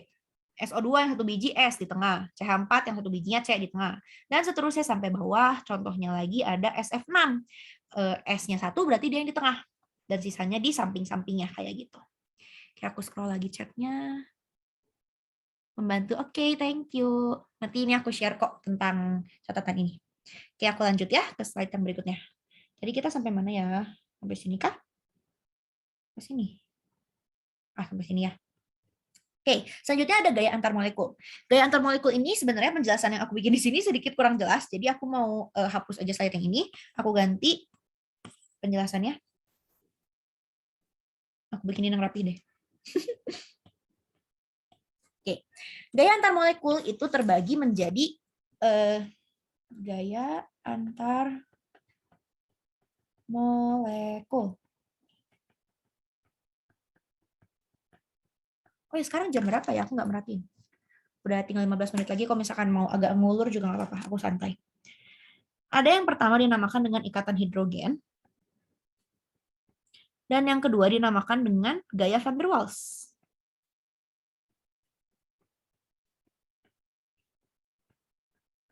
Nah, ikatan hidrogen ini terjadi ketika apa sih? Ketika atom H itu berikatan dengan antara F, N, atau O.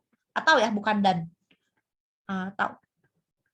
Nah, contohnya adalah di air. Misalkan ini ya, misalkan aku punya molekul air yang tadi kita udah gambar kayak gini.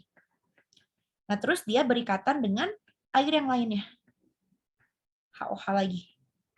Nah, kalian bisa lihat di sini H-nya itu berikatan dengan O. Maka dari itu, molekul air yang bejibun banyaknya gitu di sebuah gelas air, itu dia memiliki yang dinamakan dengan ikatan hidrogen. Karena H-nya berikatan dengan atom O. Nah, apa sih efek dari ikatan hidrogen ini? Ini tuh berakibat dengan titik didih.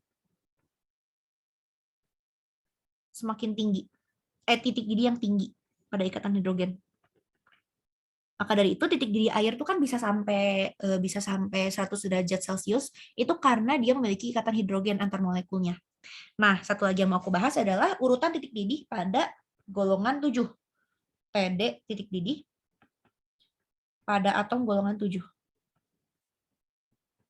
Urutannya adalah yang paling tinggi HF, yang kedua HF itu titik didihnya lebih besar daripada HI, daripada HBr, pada HCl.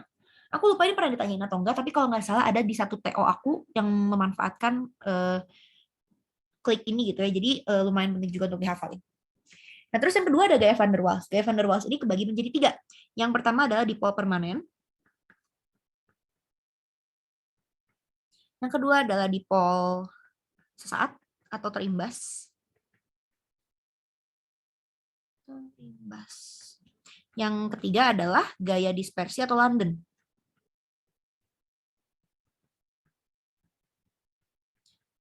Gaya dipol permanen itu terjadi ketika ada molekul polar diikatkan dengan molekul polar lagi. Yang dipol sesaat itu polar plus non-polar, dan yang London itu ketebak ya, polar, non-polar dan non-polar. Gak ada kemungkinan lain soalnya. Ini deh misalkan nulis di sini. Suka hilang-hilangan. Oke. Agak ketebak juga kalau misalkan dari sini, urutan titik didihnya adalah yang dipol permanen itu paling tinggi titik didihnya. Kedua tertinggi itu dipol sesaat, dan yang ketiga tertinggi itu gaya London. Nah, terus aku mau nyebutin kayak contohnya aja lah ya. Polar dan polar itu misalkan HCl dan HCl. Polar dan non-polar itu contohnya HCl dan H2. HCl dan H2. Gas hidrogen maksudnya. Yang non-polar itu gampang aja H2 dan H2. Kayak gitu tentang gaya van der Waals dan ikatan hidrogen. Oke, ada yang mau ditanyain? Aku mau tanya, Kak. Boleh. Itu kan HF itu kan termasuknya asam lemah ya, Kak? Mm-mm. Kok malah punya titik didih yang paling tinggi gitu? Karena Ketika karena pH asam itu nggak bergantung dengan titik didih. Asam itu kan tergantung dengan konsentrasi H. Sedangkan ikatan HF ini dia kuat karena memiliki ikatan hidrogen. Jadi keasaman dari suatu molekul itu nggak berhubungan dengan titik didihnya karena keasaman itu nggak menentukan sebagaimana kuatnya sebuah ikatan. Anggap nggak kira-kira?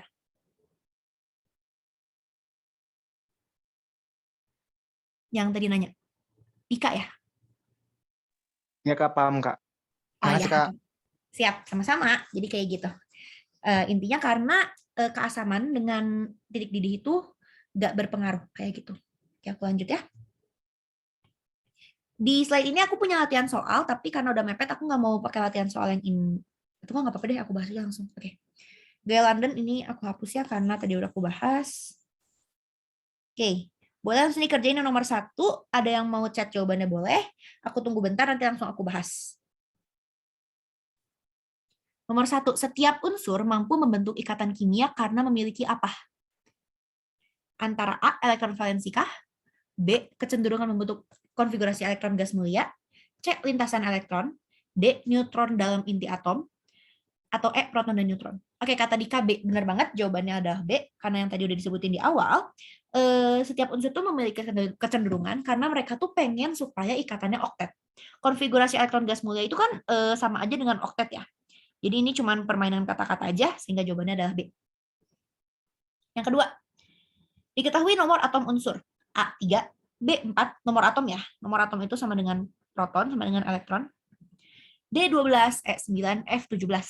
Ikatan paling ionik. Clue-nya adalah ikatan paling ionik itu terbentuk atas unsur dengan perbedaan keelektronegatifan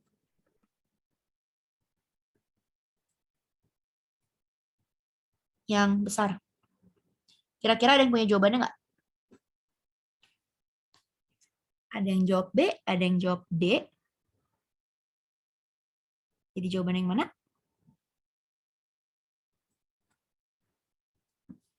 Oke, aku bahas ya. Ada yang jawab B, ada yang jawab D.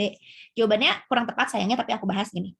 Yang A itu kita bikin konfigurasinya dulu ya. Yang A itu kan berarti 2, 1 konfigurasinya. Yang B itu 2, 2. Yang C itu 281. Yang D itu 282. Yang E itu 27. Yang F itu 287. Kalau misalnya kalian lihat dari pilihan ini, kalian harusnya bisa mengeliminasi. Kenapa? Karena unsur yang paling elektronegatif itu pasti antara golongan 1 dan golongan 7A jika tersedia. Kalau misalkan di sini nggak ada golongan 1, berarti udah pasti ya yang paling elektronegatif itu perbedaannya antara golongan 2 dan golongan 7. Tapi di sini karena kita punya pilihan untuk ada golongan 1, maka kalau misalkan dibandingin ya antara golongan 1A dan 7A dengan golongan 2A dan 7A, ini perbedaannya pasti yang 1A dan 7A itu lebih besar elektronegatifannya, kayak gitu. Jadi yang ada unsur yang melibatkan golongan 2 kita coret aja ya, kita nggak pakai. Sehingga sisanya adalah A, C, E, dan F. A dan C itu dari golongan 1, dan yang E dan F itu dari golongan 7. Tadi ada beberapa orang yang jawabnya apa ya, D gitu kalau nggak salah, atau yang mana, aku lupa. Tapi aku jelasin langsung. Tren ke elektronegatifan, itu yang kayak aku jelasin, semakin ke kanan itu kan semakin membesar. Sedangkan semakin ke bawah itu semakin berkurang. Sehingga kalau misalnya kalian lihat di sini, perbedaan keelektronegatifan yang paling besar itu pasti terjadi antara atom golongan 1 yang terletak pada periode paling bawah dan atom golongan 7 yang terletak pada periode paling atas. Kalau misalnya aku rutin ini di tabel periodik ya, ini tuh jadi yang A tuh di sini, ini tuh golongan 1A ya. Yang A tuh di sini, yang C tuh di bawahnya. Yang di golongan 7A, yang E itu di atas dan yang F itu di bawahnya. Nah, maka dari ini kita bisa lihat di golongan 1A mana sih yang lebih gak elektronegatif? Yang C kan berarti. Yang di golongan 7A mana sih yang paling elektronegatif justru? Itu yang E. Maka dari itu jawabannya yang C dan E. Tangkap nggak kira-kira teman-teman? Ada yang mau ditanyain?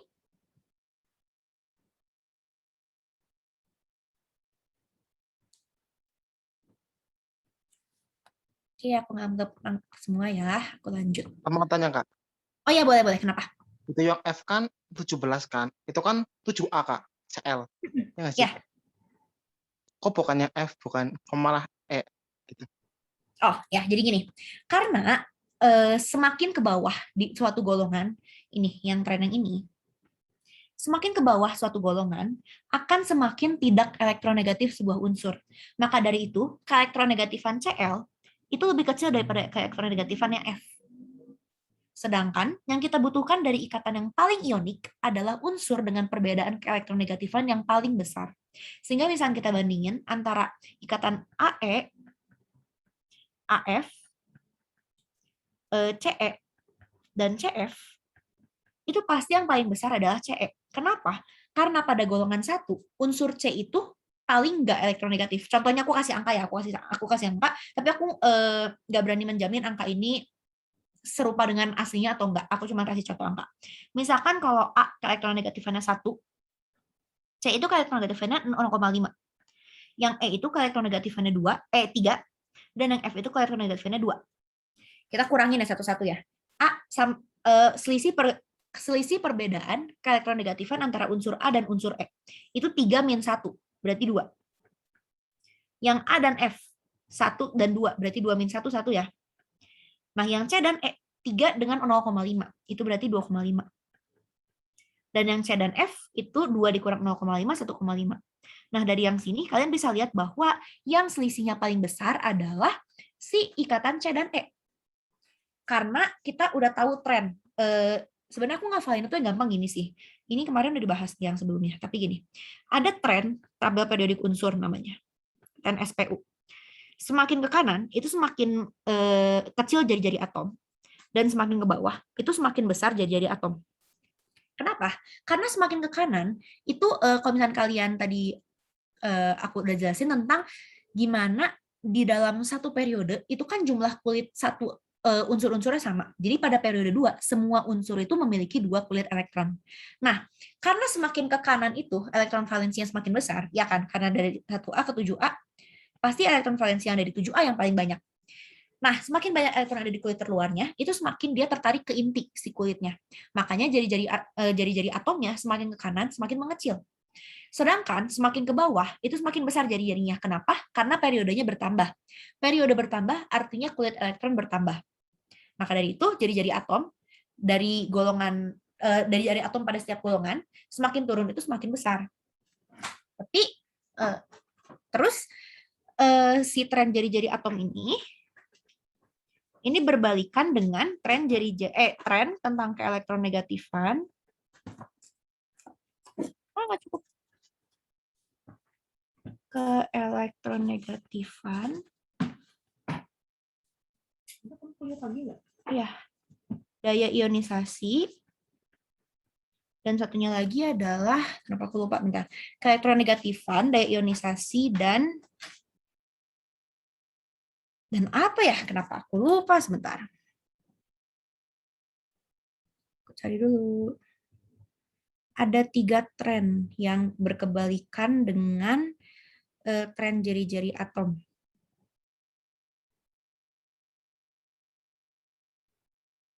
Afinitas, benar. Thank you banget. Afinitas elektron.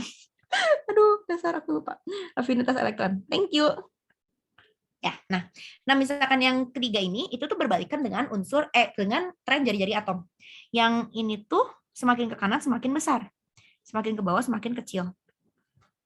Ini ada catatan singkatnya. Nah, makanya tadi aku jelasin di sini ada pertanyaan ya kalau nggak salah tentang yang Kak, kenapa bisa diulang yang BD kenapa dicoret? Karena misalkan di golongan 2A nih ya, di golongan A. Kan semakin ke kanan semakin besar keelektronegatifannya. Sehingga kalau misalnya dibandingin antara 1A dan 7A, ikatannya dengan yang ikatan antara 2A dan 7A, itu pasti keelektronegatifan mau unsur yang manapun itu pasti lebih besar yang perbedaannya yang ini, yang 1A dan 7A. Maka dari itu aku udah gak nganggep pilihan yang ada atom dari golongan 2-nya kayak gitu. Karena misalnya dibandingin dengan yang 1A, udah pasti yang 1A itu lebih gede perbedaan keelektronegatifannya gitu. Masih ada yang kurang dimengerti?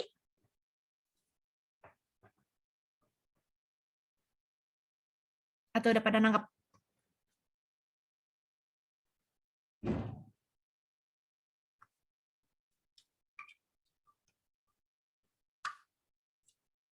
Ya, aku anggapnya udah pada ngerti ya. Kita lanjut ke yang ini. Kelompok senyawa yang semuanya berikatan ion. Ada yang mau jawab? D. Benar, D. Oke. Ini pretty straightforward ya. Aku jelasin singkat. Air itu udah nggak mungkin ionik. CH4 nggak mungkin ionik. Yang di sini NaCl-nya benar ionik, tapi sisanya nggak. Yang D itu benar karena dia semuanya golongan logam ditambah golongan non-logam. Jadi ini non-logam dan logam pasti hasil ikatan ionik. Kayak gitu. Yang E juga udah nggak mungkin karena ini di sini dia keduanya bersifat gas. Oke. Lanjut. Nih. Perhatikan tabel untuk menjawab soal nomor 4-5. Tentukan jenis ikatan yang terbentuk pada molekul RBF. Kira-kira apa?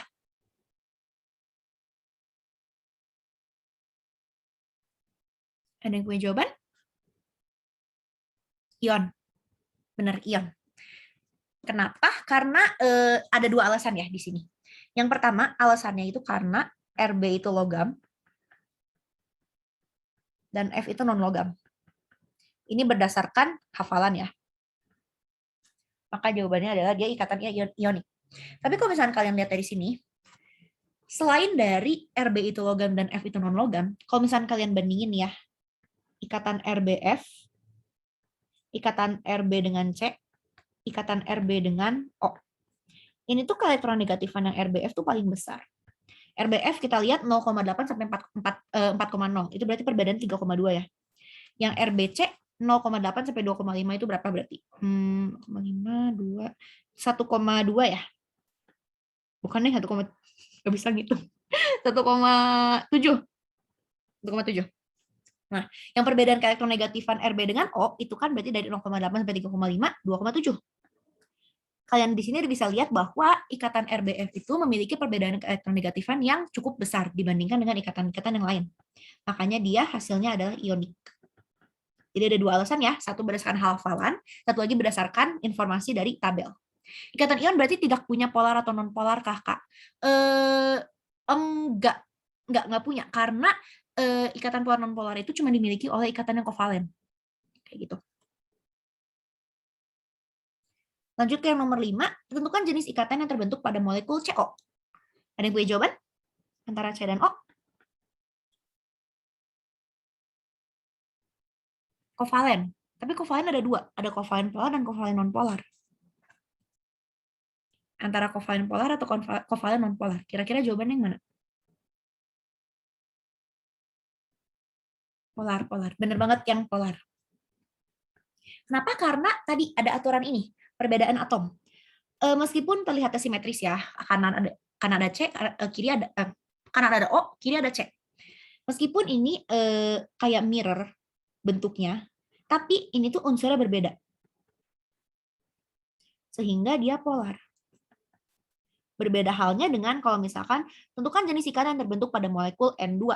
N2 itu kan sama ya molekulnya. Ataupun O2, oksigen. O juga sama.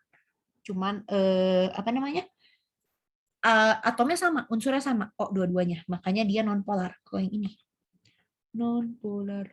Aku tambahin keterangan aja ya supaya kayak catatan gitu. Oke, kita lanjut ke yang nomor 6. Udah jam 5 nih. Sebenarnya pelajaran udah beres, tapi kalau mau selesain slide ini dulu nggak apa-apa. Nanti aku habis ini ada paket latihan soal sebanyak 5 nomor. Itu dari bimbel aku dulu, jadi kredibel soal-soalnya. Nanti aku share PDF soal-soalnya ya. Tapi yang untuk ini ada yang misalkan ada yang mau live duluan, boleh live duluan. Kalau misalkan ada yang mau nungguin sampai slide-nya beres juga boleh. Udah boleh live ya yang berhalangan. Aku lanjut. Interaksi dominan apakah yang terjadi antara molekul pelarut dan terlarut pada larutan etilen glikol dalam air? Untuk informasi aja, etilen glikol itu adalah sebuah alkohol. Alkohol itu memiliki gugus OH. Nah, dari sini ada yang punya jawaban nggak? Ikatan apa yang terjadi antara larutan etilen glikol dalam air?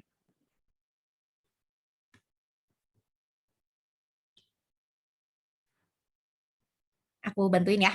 Jawabannya adalah ikatan hidrogen.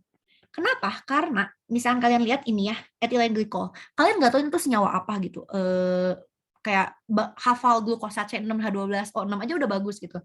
Gimana mau ngafalin etilen glikol? Nah, yang kalian harus tahu itu cuma informasi bahwa si etilen glikol ini adalah sebuah alkohol. Sebuah alkohol itu punya gugus OH. Jadi misalkan C6H5OH, bla bla bla bla OH, something something OH pokoknya. Nah, si gugus OH ini bakal berikatan dengan air kayak yang tadi. Gugus OH akan berikatan dengan air. H2O. Nah, kalau kalian lihat di sini O berikatan dengan H, sehingga artinya dia memiliki ikatan hidrogen. Untuk refresh memorinya, ikatan hidrogen itu terjadi ketika H berikatan dengan F, N, atau O. Jadi di sini jawabannya adalah ikatan hidrogen. Lanjut ya. Ada yang misalnya ada yang nggak ngerti, langsung chat aja pertanyaannya. Udah pindah slide juga nggak apa-apa, santai aja. Ini udah ya? Kamu mau nanya, ntar PDF-nya di bagian di mana? Ada di grup Marsi Ajar. Kamu join Discord-nya nggak, JJ? Ada di Discord-nya di drop bahan tutor. Atau di drive yang tadi udah disebutin sama ini, sebentar. Tadi ada deh. Tessa boleh tolong kasih link drive-nya nggak? Nanti di-upload ke drive semua kan? Nah, bener banget nih teman-teman. Untuk linknya bisa dicek di bio Instagram sama di bio Twitter kita, oke? Nggak usah takut karena semua file kita ada di situ kok, belum dihapus semua. Oke? Semangat. Itu teman-teman. Aku tambahin kali ya di sini. Link PDF. Bio IG atau Twitter. Oke, aku lanjut. Unsur X berikatan dengan 4 unsur Y membentuk senyawa XY4. Unsur X memiliki harga keempat bilangan kuantum elektron terakhir. Nah, ini berhubungan banget dengan pembahasan kita di bab sebelumnya. Sedangkan unsur Y untuk mencapai kestabilan perlu menyerap 1 elektron. Bentuk molekul senyawa tersebut adalah, nah aku jelasin kali ya dari bagian yang bilangan kuantum ini. Oke, untuk nge-refresh memorinya, bilangan kuantum N adalah kulit, L adalah subkulit, M adalah bahasa simpelnya ruangan, S adalah arah elektron. Sehingga artinya kalau di sini elektron terakhirnya ada di kulit ketiga, artinya dia mencapai ya kulit ketiga gitu kan, 1, 2, 3. Nah, L1 itu artinya dia berada pada P. L0 itu aku tambahin di sini. L0 itu dia berada pada kulit S. L1 itu berada pada kulit P. L2 itu berada pada kulit D. L3 itu berada pada kulit F. Sehingga di sini kita udah tahu bahwa kulit terakhirnya adalah 3 pada, ya 3P4 benar. 3P4 ya 3P4 benar. Aku jelasin ya. 3P4 dari mana? Kayak kata Dika. 3P4 itu dari sini. Karena kalau misalkan S, itu dia punya 1 ruangan untuk elektronnya. P itu dia punya 3 ruangan. D itu dia punya 5 ruangan. Ganjil selalu ya. F itu dia punya 7 ruangan. 1, 2, 3, 4, 5, 6. Nah, 3P4. P-nya berarti punya 3 ruang ya. Aku gambar 3 ruang. Ruang-ruangan ini dinamain dengan dilabelin tengah-tengahnya pasti 0. Dan kanan kirinya ngikutin garis bilangan. Di sini +1, di sini -1. Berarti kalau misalnya yang D, aku contohin di sininya 0, di sini +1, di sini +2, dan yang kirinya itu pasti simetris. Jadi pakai angkanya negatif. Nah, segitu. Nah, terus kita udah nemuin nih, N3 itu kulitnya, L1 itu P. M-1 ini artinya apa sih? Sesuai namanya, harga keempat bilangan kuantum elektron terakhir. Artinya elektron terakhir itu berada pada M-1. Tapi kan tadi aku udah jelasin kalau misalnya spin itu arah elektron ya. Arah elektron itu ada 2. Ada yang ngarah ke atas seperti ini, ada yang ngarah ke bawah seperti ini. kita tahu dari mana kalau misalkan iya nih elektronnya terakhirnya berada pada kulit yang berada pada ruangan yang -1. Tapi kita tahu dari mana bahwa si elektron itu sedang menghadap ke atas atau menghadap ke bawah. Dari informasi S. Kalau S-nya negatif setengah artinya elektronnya sedang menghadap ke bawah. Berarti kita isi ruangan-ruangannya. 1, 2, 3, 4. Kenapa diberhentiin di -1? Karena emang berhentinya di -1 gitu kan, M-nya -1 dan menghadapnya ke bawah. Akan berbeda halnya dengan kalau misalkan S-nya +1/2. Kalau S-nya +1/2 berarti pengisian elektronnya berhenti di sini. Dan satu catatan lain, kalian nggak boleh mengisi elektron kayak gini, 2-2. Kalian harus ngisinya itu masing-masing satu ruangan satu dulu. Jadi yang menghadap ke atas semua dulu, kayak gini. Baru nanti dilanjutin dengan yang menghadap ke bawah. Maka dari itu tadi kata Dika, jumlah elektron pada kulit 3P di sini adalah 4. Nah, tapi kita kerjaannya belum sampai di situ aja, teman-teman. Kita masih harus cari jumlah elektron pada unsur X. Caranya gimana? Pakai yang suka pisang. Saya suka pisang. Nggak usah banyak-banyak ya. 1S, 2S, 2P, 3S, 3P. Yang 3P-nya 4 ya. Yang sisanya berarti kita penuhin aja karena kulit terakhirnya di 3P4. 1S2, 2S2, 2P6, 3S2. Berarti di sini jumlah elektronnya adalah di sini 2 tambah 2 tambah 6 tambah 2 tambah 4. Artinya dia jumlah elektronnya 16. Di sini kita udah bisa tahu bahwa si unsur X memiliki 16 elektron. Sekarang dari konfigurasi yang 1S, 2S ini, gimana cara kita untuk mencari elektron valensinya? Kita tinggal lihat, kulit terbesarnya ada pada angka 3. Kita lihat aja elektron yang ada di kulit 3 berapa? 2 sama 4. Jumlahin. Berarti elektron valensinya 6. Sedangkan katanya di sini, unsur Y untuk mencapai kestabilan perlu menyerap 1 elektron. Berarti kalian di sini bisa menyimpulkan bahwa si unsur Y itu berada pada golongan 7. Karena golongan 7A itu membutuhkan 1 elektron untuk mencapai kestabilan. Sehingga valensinya adalah 7. Udah nih, informasi yang diperluin udah didapatkan semua. X-nya valensinya 6, Y-nya valensinya 7. Tapi belum beres, yang ditanya adalah bentuk molekul. Yuk kita kerjain lagi. X-nya 6, Y-nya 7. Udah dikasih clue bahwa dia membentuk senyawa X, Y4. X,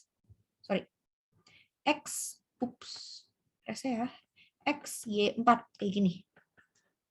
Yang aku bilangin tadi unsur yang paling sedikit pasti menjadi atom pusat. X, Y4. Kita gambar, Y-nya itu perlu 7, ini kayaknya kurang convenient. X, Y4 kayak gini deh. Nanti aku jelasin kenapa alasannya gambar kayak gini. A, kak, A bukan ya, aku lupa juga jawabannya. Jawabannya bukan A. Aku lanjut ya. Y itu dia 7 elektron. Kita gambar 7. Ups, penghapus. Di up di YT ya, di up di YouTube. Di YouTube Marsi Ajar. Ini oh ya, buat informasi kalian, boleh banget aku rekomendasiin buat nonton yang Zoom, buat nonton yang bab sebelumnya ya, yang tentang struktur atom dan sistem periodik unsur, karena di situ aku benar-benar jelasin banget tentang yang bilangan kuantum ini, yang L, yang ini, yang NLMS, terus tentang pengisian elektron juga di situ aku jelasin dan kepake banget untuk bab ini. Oke, kita isi yang unsur Y itu dia ada 7 elektron, 1, 2, 3, 4, 5, 6, 7. Di sini juga kita isi 7, aku gambar dulu 7 ya masing-masing.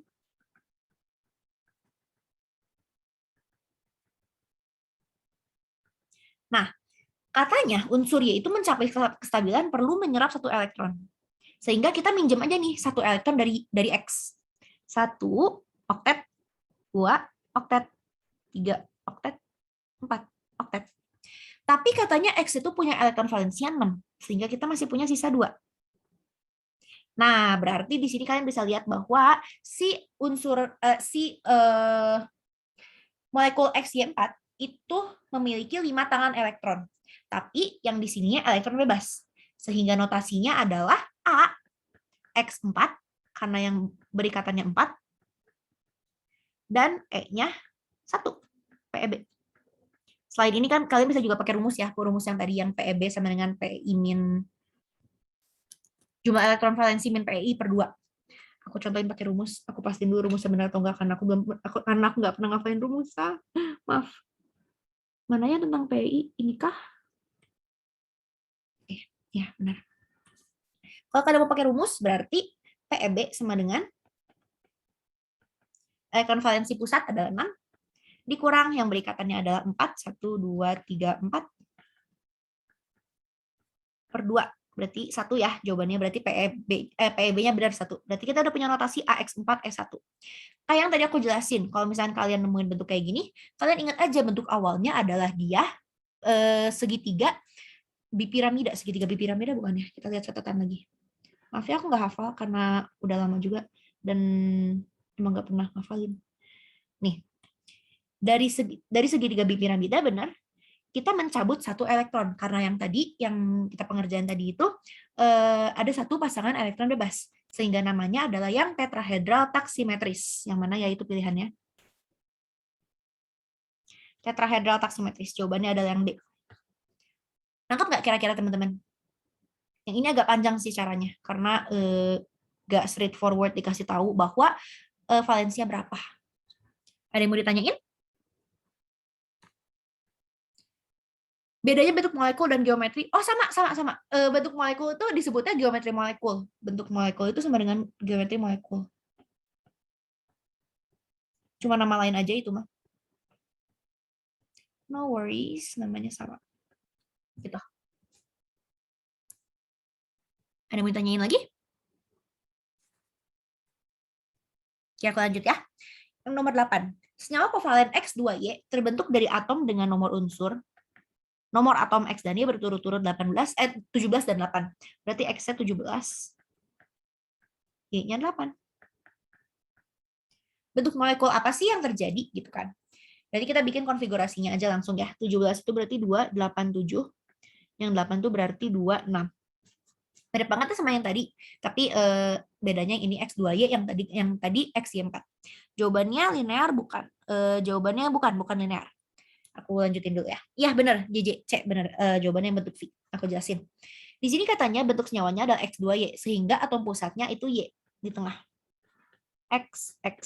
Katanya di sini X-nya itu elektron valensinya 7. Kita gambarnya 7. 1, 2, 3, 4, 5, 6, 7.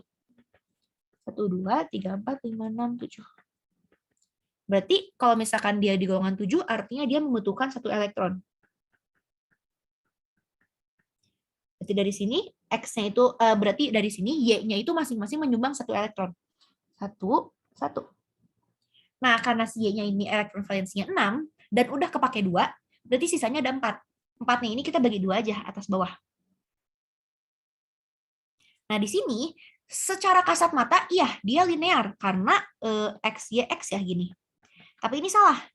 Karena sebenarnya dia berasal dari sebuah geometri molekul yang memiliki 4 domain elektron. Jadi asalnya tuh kayak gini. Elektron bebasnya di atas bawah. Ke sini X, ke sini X. Dan yang tadi aku udah jelasin di yang slide yang ini, tetrahedral itu kalau misalkan dicabut 2 kali, itu jadinya bengkok. Jadinya tuh bengkok atau bentuk V.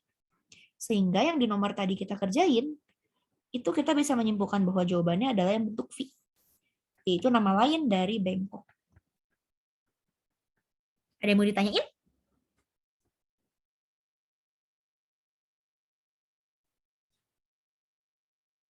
Oke, aku lanjut ya. Ada kayaknya 2 soal terakhir deh. Ya. Oke, ada yang punya jawabannya? Jika atom X nomor atomnya 4 dan Y nomor atomnya 17, bentuk molekul dan sifat kepolaran yang terbentuk adalah apa? Ada yang punya jawabannya nggak? Aku bahas aja ya. Jadi di sini kalian ini tuh nggak dikasih tahu notasinya apa. Kayak tadi kan dikasih tahu ya, X, Y4, X, 2Y. Nah, di sini nggak dikasih tahu notasinya apa. Berarti yang bisa kita ketahui adalah yang pertama seperti biasa kita gambar konfigurasinya ya. Agak terlalu mepet. Konfigurasinya adalah X-nya 4 berarti dia 2, 2. Y-nya 7 berarti dia 2, 5. Nah, dari 17 ya bukan 7, maaf. Berarti dia 2, 8, 7.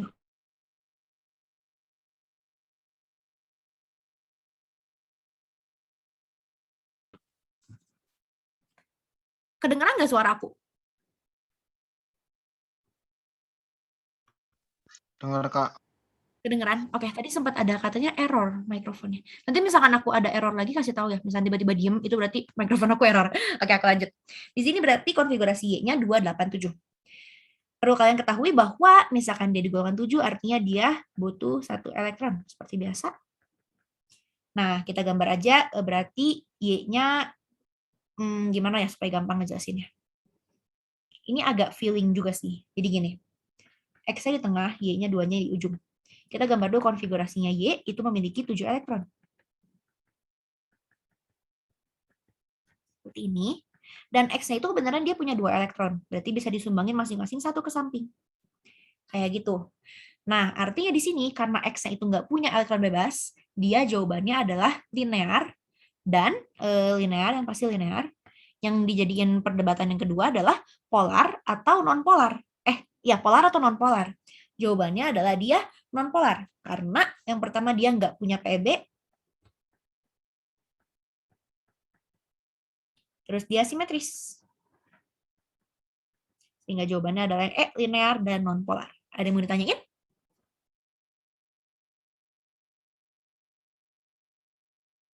Oh iya, nambahin lagi.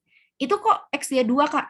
Karena yang memungkinkan cuma X dia 2. Karena nggak ada kemungkinan lain lagi. Karena si X-nya cuma punya cadangan 2 elektron. Ini tambahan informasi juga, X-nya tuh nggak oktet. Nggak apa-apa, yang penting yang tadi aku udah sebutin, yang penting elektronnya nggak ada yang sendirian. Dia udah berikatan semua elektronnya. Menjawab nggak kira-kira Dika? Karena nggak ada kemungkinan lain lagi selain X-nya 2. Kok bisa linear? Karena bentuknya seperti ini. Y, X, Y. Kalau yang ini kayak tadi yang di tabel sebelumnya, dia menjadi linear. Yang di sini.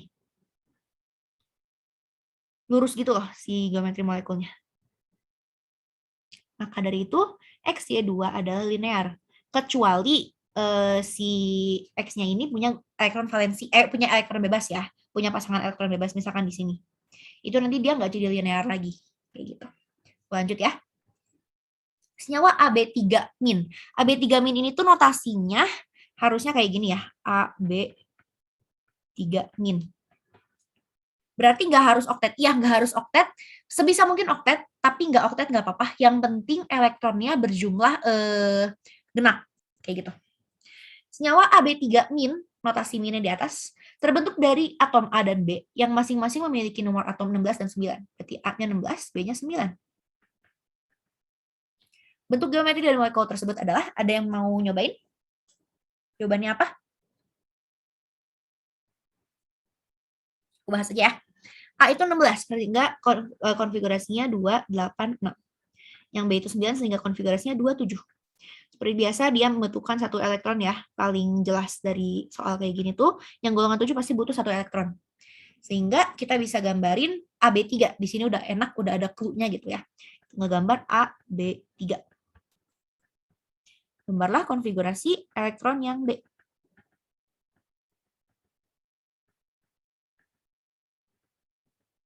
Masing-masing 7. Nah, membutuhkan 1 elektron, kita pinjam aja dari si A. 1, 2, 3. Karena A itu elektron valensinya 6, sedangkan udah terpakai 3, di sini yang bulat-bulat, berarti dia punya sisa 3 dong elektronnya.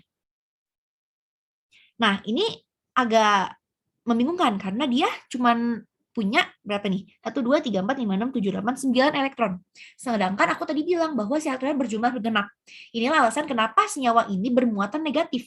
Bermuatan negatif artinya dia menyerap 1 elektron. Dari manapun lah itu. Dari alam kek, dari mana kek. Bermuatan negatif itu artinya menyerap menyerap elektron. Tergantung angkanya ya. Kalau misalkan negatif 1 artinya menyerap 1 elektron. Di sini katanya dia negatifnya, negatif aja artinya negatif 1 ya. Nah, di sini berarti kita tambah 1 elektron. Nah, udah genap semua elektronnya. Ini menjadi menjadi bentuk geometri molekul yang asalnya memiliki domain elektron 5. Domain E-nya tadinya 5. PEI-nya 3, PEB-nya 2. dari yang sini. Ini ada 2 kan PEB-nya. Nah, kita gambar aja deh kayak yang tadi. Ini tuh kan gini ya, A-nya jadi ada 2 kakinya kayak gini. Terus ini B, ini B, ini B. Kalau kalian ingat tadi tuh yang aku bilang kayak starfish. Nah, ini kan nanti pas saat elektron bebasnya dipotong nih kayak gini. Sisanya ada sehingga namanya adalah huruf T yang A. Kayak T kan soalnya, misalkan direkonstruksi jadi kayak gini. Jadi kayak huruf T. Ada yang mau ditanyain?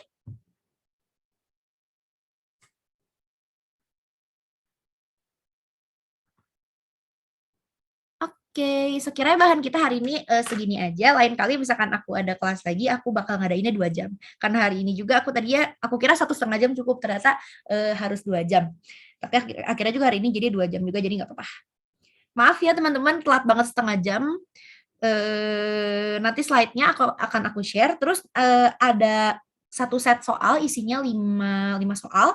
Bakal udah ada langsung pembahasannya di situ. Kalian tinggal pahami aja caranya. Oke, segitu kelas kita hari ini. Mohon maaf kalau misalnya aku ada salah perkataan atau ada yang kurang lengkap karena aku nggak punya gelar di kimia gitu ya. Jadi maaf banget kalau misalkan ada yang salah. Diusahain banget aku nggak ada ngomong yang salah. Aku mendingan ngomong nggak tahu daripada ngasih tahu info yang salah gitu. Jadi segitu kelas kita hari ini. Thank you semua yang udah join, udah boleh leave ya. Kalau ada yang mau nanya-nanya tentang UTBK atau apa boleh banget sampai jam 17.30 aja kali ya supaya kita buletin.